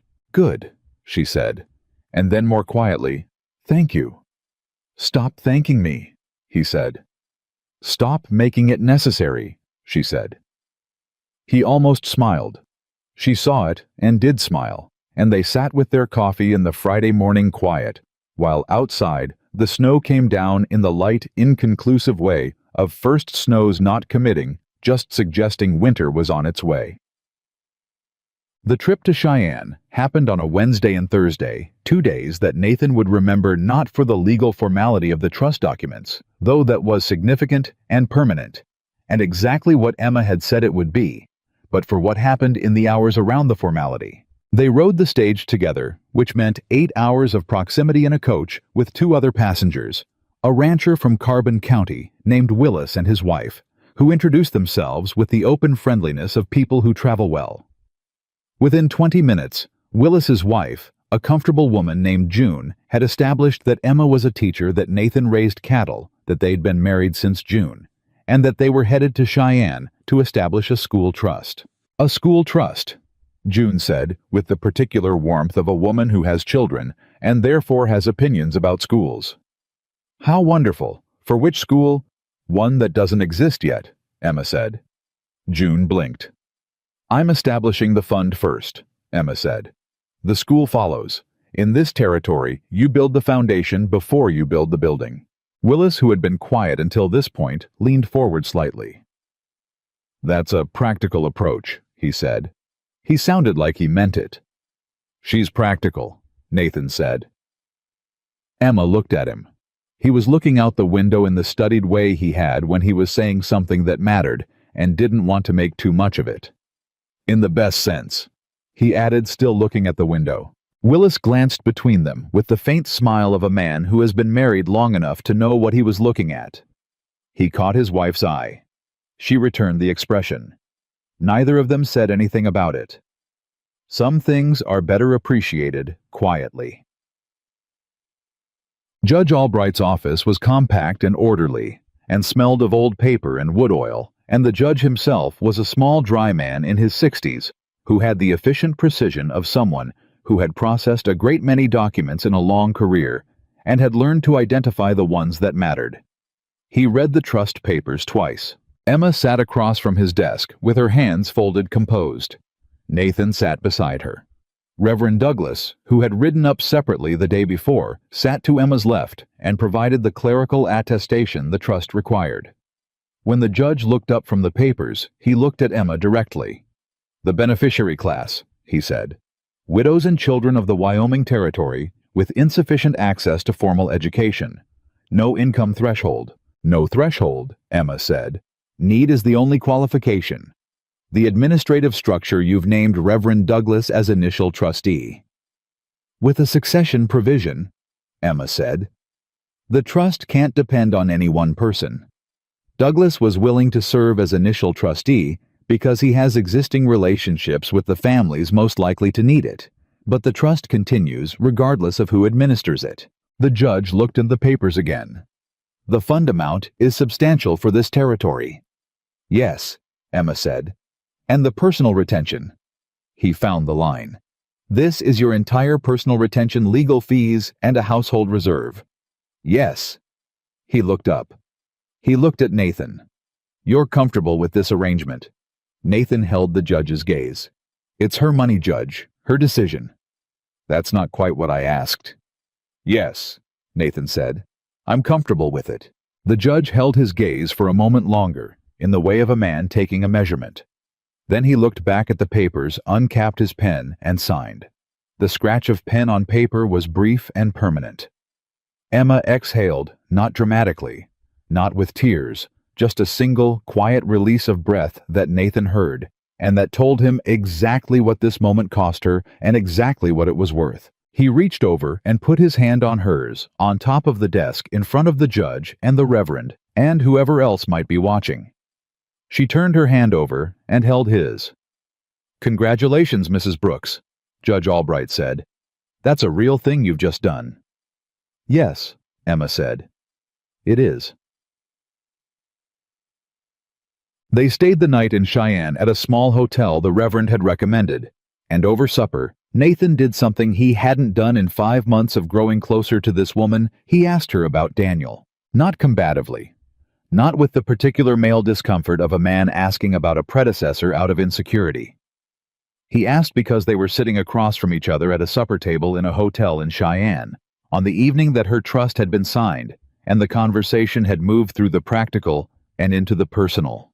In the easy way it moved now, and Daniel Harper had been present in the background of everything, the estate, the trust, the woman Emma had become in the years of that marriage, and Nathan understood that avoiding him was its own kind of dishonesty. What was he like? Nathan said. Emma looked up. She read his face. He could see her reading it, assessing his tone, deciding what the question was actually asking. Careful, she said finally. Cautious. He had a great deal of anxiety about things he couldn't control, which made him try very hard to control things he could. She paused. He was not unkind. He was just he needed things to stay exactly as they were, and I kept wanting them to be different, better, larger. She looked at her plate. I don't think he knew how to be married to someone who wanted things to grow. Nathan was quiet. "Did you love him?" he said. "Yes," she said. "In the beginning. And then for a long time I loved what I'd hoped he'd become, which is a different thing." She met his eyes. "Do you know the difference?" "Yes," he said. "I do." He thought about Margaret. He thought about the years after Margaret, the way he'd spent them maintaining a grief so carefully it had become a residence, a place he'd chosen to live because the alternative required something he hadn't been ready to give. He thought about a woman who had arrived with one suitcase and had made him ready without intending to one ordinary day at a time.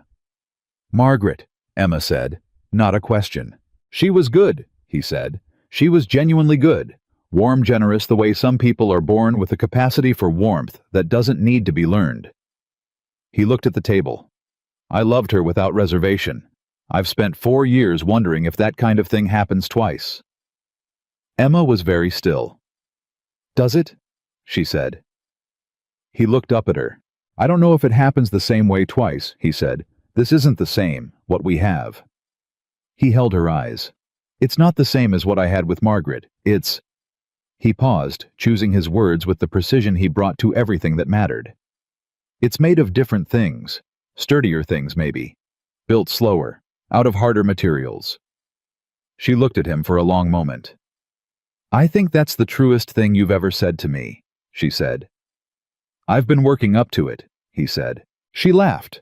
Not the small, contained version she used in public, but the full one. The one he'd heard directed at the children on the porch and had been storing since the first Saturday he'd seen it. He heard it land in the middle of his chest, the same way it always did, and decided he was never going to get accustomed to it, and that this was exactly the right outcome.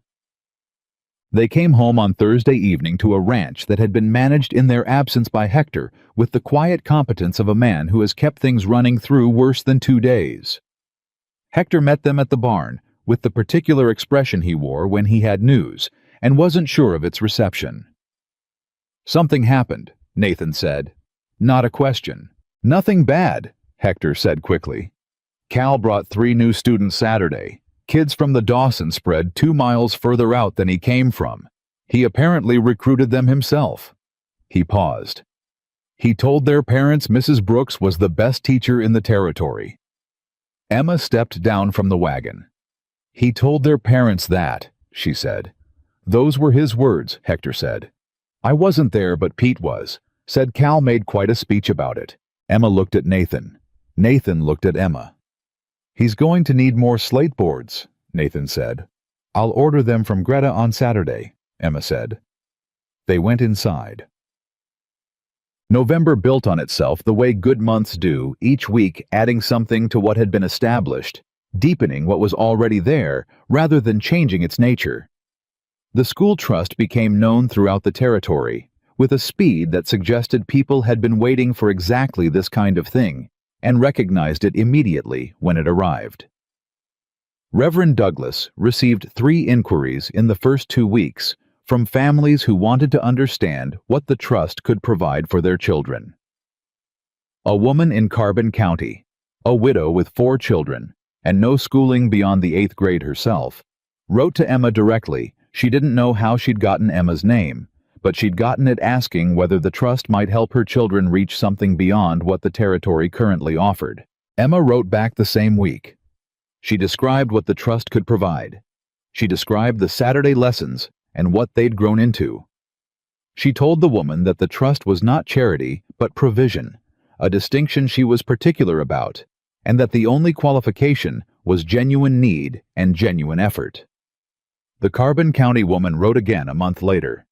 Her eldest had started reading properly for the first time. Emma pinned the letter above her desk in the small corner of the bedroom she'd claimed as a writing space. Nathan saw it there one evening and stood reading it with his shoulder against the doorframe. "She's the first one," Emma said from the chair. "Not the last," he said. "No," she said. "Not the last." He looked at the letter for another moment, then at Emma. Then he went back downstairs, and Emma sat in her chair with the lamp burning and felt with a completeness that left no room for the old uncertainties that she was in the right place and doing the right thing and living the right life.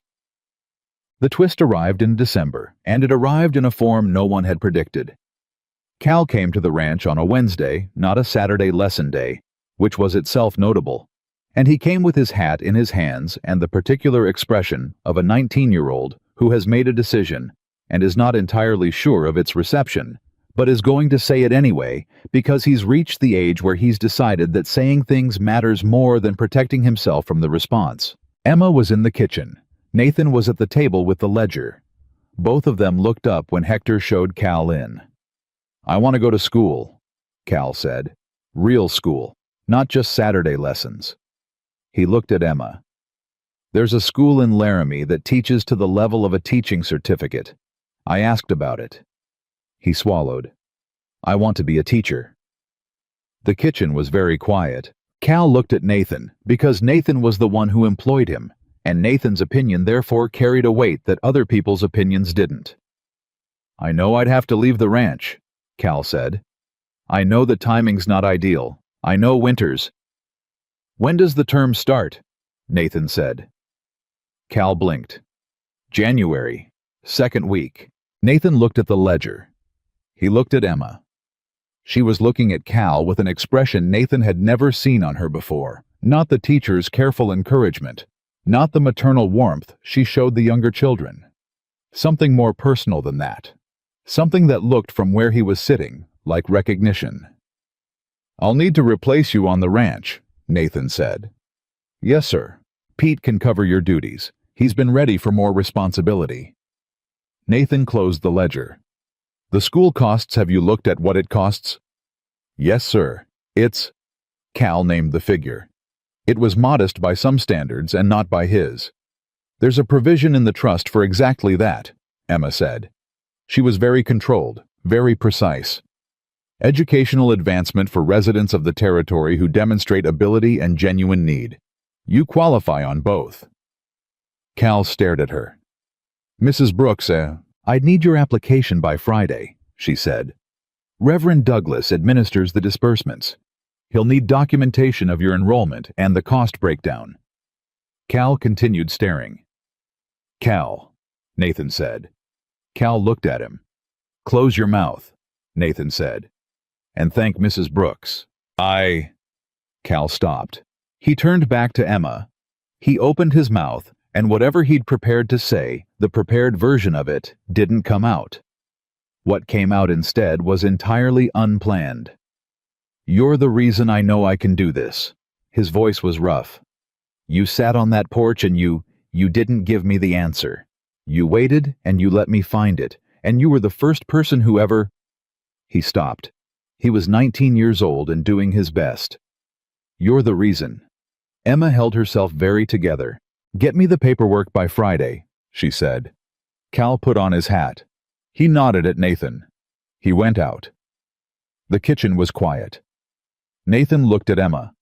She was looking at the table, and she was doing the thing he'd learned to recognize, holding the weight of something large with the controlled steadiness that was not absence of feeling, but the opposite. "Emma," he said. "I'm fine," she said. "I know," he said. "I'm not asking if you're fine, I'm just—" He paused. "Saying your name." She looked up. He met her eyes across the kitchen table with the particular directness that was the truest thing about him, the thing that had been there in the letter about the drafting stove, and had been there every day since the refusal to look sideways at things that deserved to be looked at straight.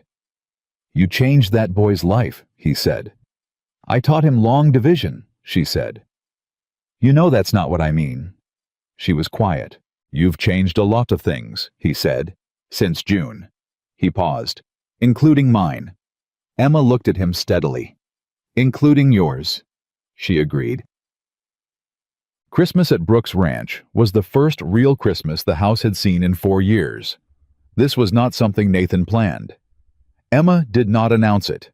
It assembled itself the way things assembled themselves around Emma, through the accumulated effect of a dozen small decisions that each seemed reasonable on their own, and arrived at something larger than anyone had specifically intended. The Caldwell family came for Christmas Eve supper. The Morrison family came. Hector, who had no family in the territory, came with Pete, who did have family, but whose family apparently did not cook as well as Mrs. Brooks, and who had been heard to say as much to Hector with what Pete believed was subtlety, and what everyone else understood was an open statement of intent. Cal came because Cal was still at the ranch until January, and because Cal's family in Texas had not seen him in 3 years, and the distance made the holiday abstract. Reverend Douglas and his wife Clara came because Clara had been waiting since June for an occasion that permitted her to openly demonstrate the affection she'd developed for Emma, and Christmas Eve supper was finally that occasion. 11 people sat at a table and ate and talked and laughed, and the house that had been silent held sound the way a vessel holds water completely without spillage, as though it had been built for exactly this. Nathan sat at the head of the table he'd sat alone at for 4 years, and Emma sat at the other end, and between them the table was full of people who had nothing in common except proximity to 2 lives that had chosen each other. And he looked down that table at her, and she was in the middle of telling Reverend Douglas something about the Carbon County letter with the focused animation she wore when she was talking about something that mattered, and she hadn't looked at him yet. And he held the moment before she did, held the picture of her at the other end of his table in the house. That was her house, among the people that were their people, and felt something complete. She looked up. She found him looking at her immediately the way people do when someone they know has been looking at them. She held his gaze for a moment. She smiled. The real one. The one that changed her face. He held it like something he intended to keep. The question came from Willis of all people. Willis from the stagecoach, who had become over the winter a neighboring acquaintance in the particular way of people who share a territory and a recognition that they've been introduced by circumstance for a reason. Willis and June rode over in early February with a fence line issue that needed a second opinion. And the fence line issue was settled quickly, and then there was coffee at the table, the way there always was. And June was asking Emma about the trust and the Carbon County letter and the school that was now in correspondence with 2 other families, and Willis was watching Nathan watch Emma with the expression of a man putting something together. "You two don't seem like a mail-order arrangement," Willis said bluntly enough that his wife gave him the particular look that wives give husbands who say true things badly. "No," Nathan agreed. "How'd it happen?" Willis said. "The how'd you go from an arrangement to—" He gestured at the kitchen, at the coffee, at whatever the kitchen and the coffee represented. Nathan looked at Emma. Emma looked at Nathan. "We didn't decide to," Emma said. "We decided everything else," Nathan said, "and love was what was left when we stopped deciding." Willis absorbed this. "That's either very simple or very complicated," he said. "Yes," Nathan said. June looked at Emma with the expression of a woman who completely understood and did not need it explained further. Willis drank his coffee. "Good arrangement, then," he said finally. "The best I ever made," Nathan said. Spring came to Brooks Ranch on a Tuesday, as springs do in Wyoming, not gradually, but in a shift a single morning, when the air was different, and the ground was different, and the light had changed its character. Emma found Nathan at the south fence. The south fence she'd watched him stand at in August, the first time the letter had fractured things between them. He was checking the line, methodical as always, hands on the post testing each one. She brought coffee. She'd started doing this in September, bringing coffee to wherever he was when the morning allowed it, and it had become a habit so established that the day she couldn't do it felt like something missing. He heard her coming and didn't look up from the fence. "Loose post on the far end," he said. "Pete can fix it today," she said. "I'll fix it," he said. "Pete's got enough." She stood beside him and handed over the coffee, and he took it and straightened up, and they stood together, looking out at the south field with the spring light on it. "The Dawson children are reading above their grade level," Emma said. "All 3 of them. I tested them last week." "Cal's doing," he said. "Partly. He's been working with them since January, even from Laramie. He writes them letters with vocabulary exercises." She paused. "He's going to be excellent." "You were better," Nathan said. "I'm not competing with my students," she said. "That's not how teaching works."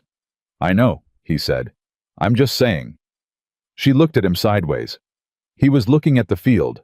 The spring was in his face, not in a sentimental way, not posed just the way a man's face holds the season when he's been outside in it long enough to carry it. "A year ago," she said. He looked at her. "A year ago this month I was reading your letter in Springfield," she said. "At a kitchen table I was about to give back to the landlord." She paused. "You wrote about the drafting stove." "I remember," he said. "You wrote, 'I will not waste your time pretending otherwise.'" She met his eyes. "I folded that letter, and I thought, here is an honest man. Whatever else he is or isn't, he's honest." "And," he said. "And I was right," she said. The south fence held them in the quiet. "I wrote that letter," he said slowly, "because I needed help. That's all I was thinking about. How to manage the next season. How to keep what was left." He looked at the field. "I didn't think I wasn't capable of thinking about what else might arrive." "Neither was I," she said. "And now," he said. She looked at him. At the man who had taught long division on a porch step and fixed water troughs that had been broken for 3 years and said, "I love you" by describing coffee on a lower shelf, who had crossed a barn floor in 4 steps when she needed to be reached and had stood beside her at a judge's desk in Cheyenne and said, "It's her money, her decision," with the plainness of a man who meant it entirely. "And now," she said, "I think the most important letters are the honest ones." He looked at her for a long moment. Then he set his coffee cup on the fence post and turned to face her fully, and took her hands in both of his, the way he did when he was about to say something he'd been arranging for a while, and wanted her complete attention. "I want to ask you something," he said. "You're already asking," she said. "I want to ask you properly." He held her hands. He held her eyes. "I know how we started. I know the terms I wrote. I know that a year ago I told you not to expect affection." He paused.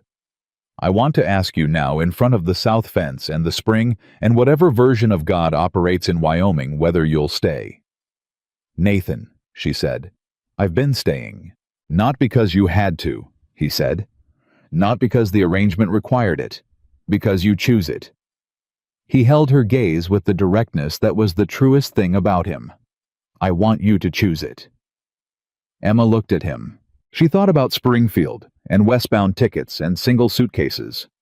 She thought about drafting stoves and leaking roofs and 2 strangers determined only to survive another season. She thought about coffee on a lower shelf and 14 mason jars and a book of poetry that was not practical and both of them knowing it. She thought about the south fence in August and the kitchen table in September, and a rocking chair that held her solidly and without sound on the 8th night he was gone. She thought about the trust document signed and permanent, about Cal in Laramie with his vocabulary exercises, about a woman in Carbon County whose eldest was reading for the first time, about a table full of people at Christmas in a house that had been silent for 4 years. She thought about a man saying "I love you" by describing the ordinary things that had remade him because he did not have flowery language and had never pretended otherwise, and how that absence of pretense was the foundation of everything they'd built on top of it. "Yes," she said. "Yes, you'll stay," he said, making sure. "Yes," she said. "I choose this. I choose you. I've been choosing you since August, and I'll keep choosing you every day until there are no days left to choose." He held her hands tighter. "Good," he said, rough and low and completely certain. He pulled her in and held her there at the south fence in the spring morning, and she held him back and the ranch they'd built together, not from grand promises or passionate declarations, but from honest letters and lower shelves and long division and 14 mason jars, and the daily deliberate, unglamorous act of choosing held them both. Visitors to Brooks Ranch in the years that followed would often ask how they'd done it. How 2 strangers had made something so solid out of so little to begin with. Nathan always gave the same answer. "We told each other the truth," he'd say. "From the first letter, even when the truth was hard, especially then." Emma would add without looking up from whatever she was doing, "And we showed up." "Every day," Nathan would confirm. "Even the days we didn't want to," she'd say. Especially those, he'd say. And the visitors would nod, and sometimes they'd understand it, And sometimes they wouldn't, because some people hear a love story and wait for the moment of grand passion and miss the real story happening in the quiet. In the coffee, on a lower shelf, in the chalk, on a man's hands. In the east fence line, in a lightning storm, in two people at a kitchen table learning one honest conversation at a time that the most durable thing in the world is not the love that arrives like lightning, but the love that stays like stone. The kind built not from perfect moments, but from imperfect people choosing morning after morning to face whatever comes together. That was the Brooks marriage. That was the Brooks ranch. That was the most solid thing Nathan Brooks ever built, not with lumber or wire or fence posts, but with honesty, patience, and the daily courage to let someone fully in. And it held. It held for the rest of their lives.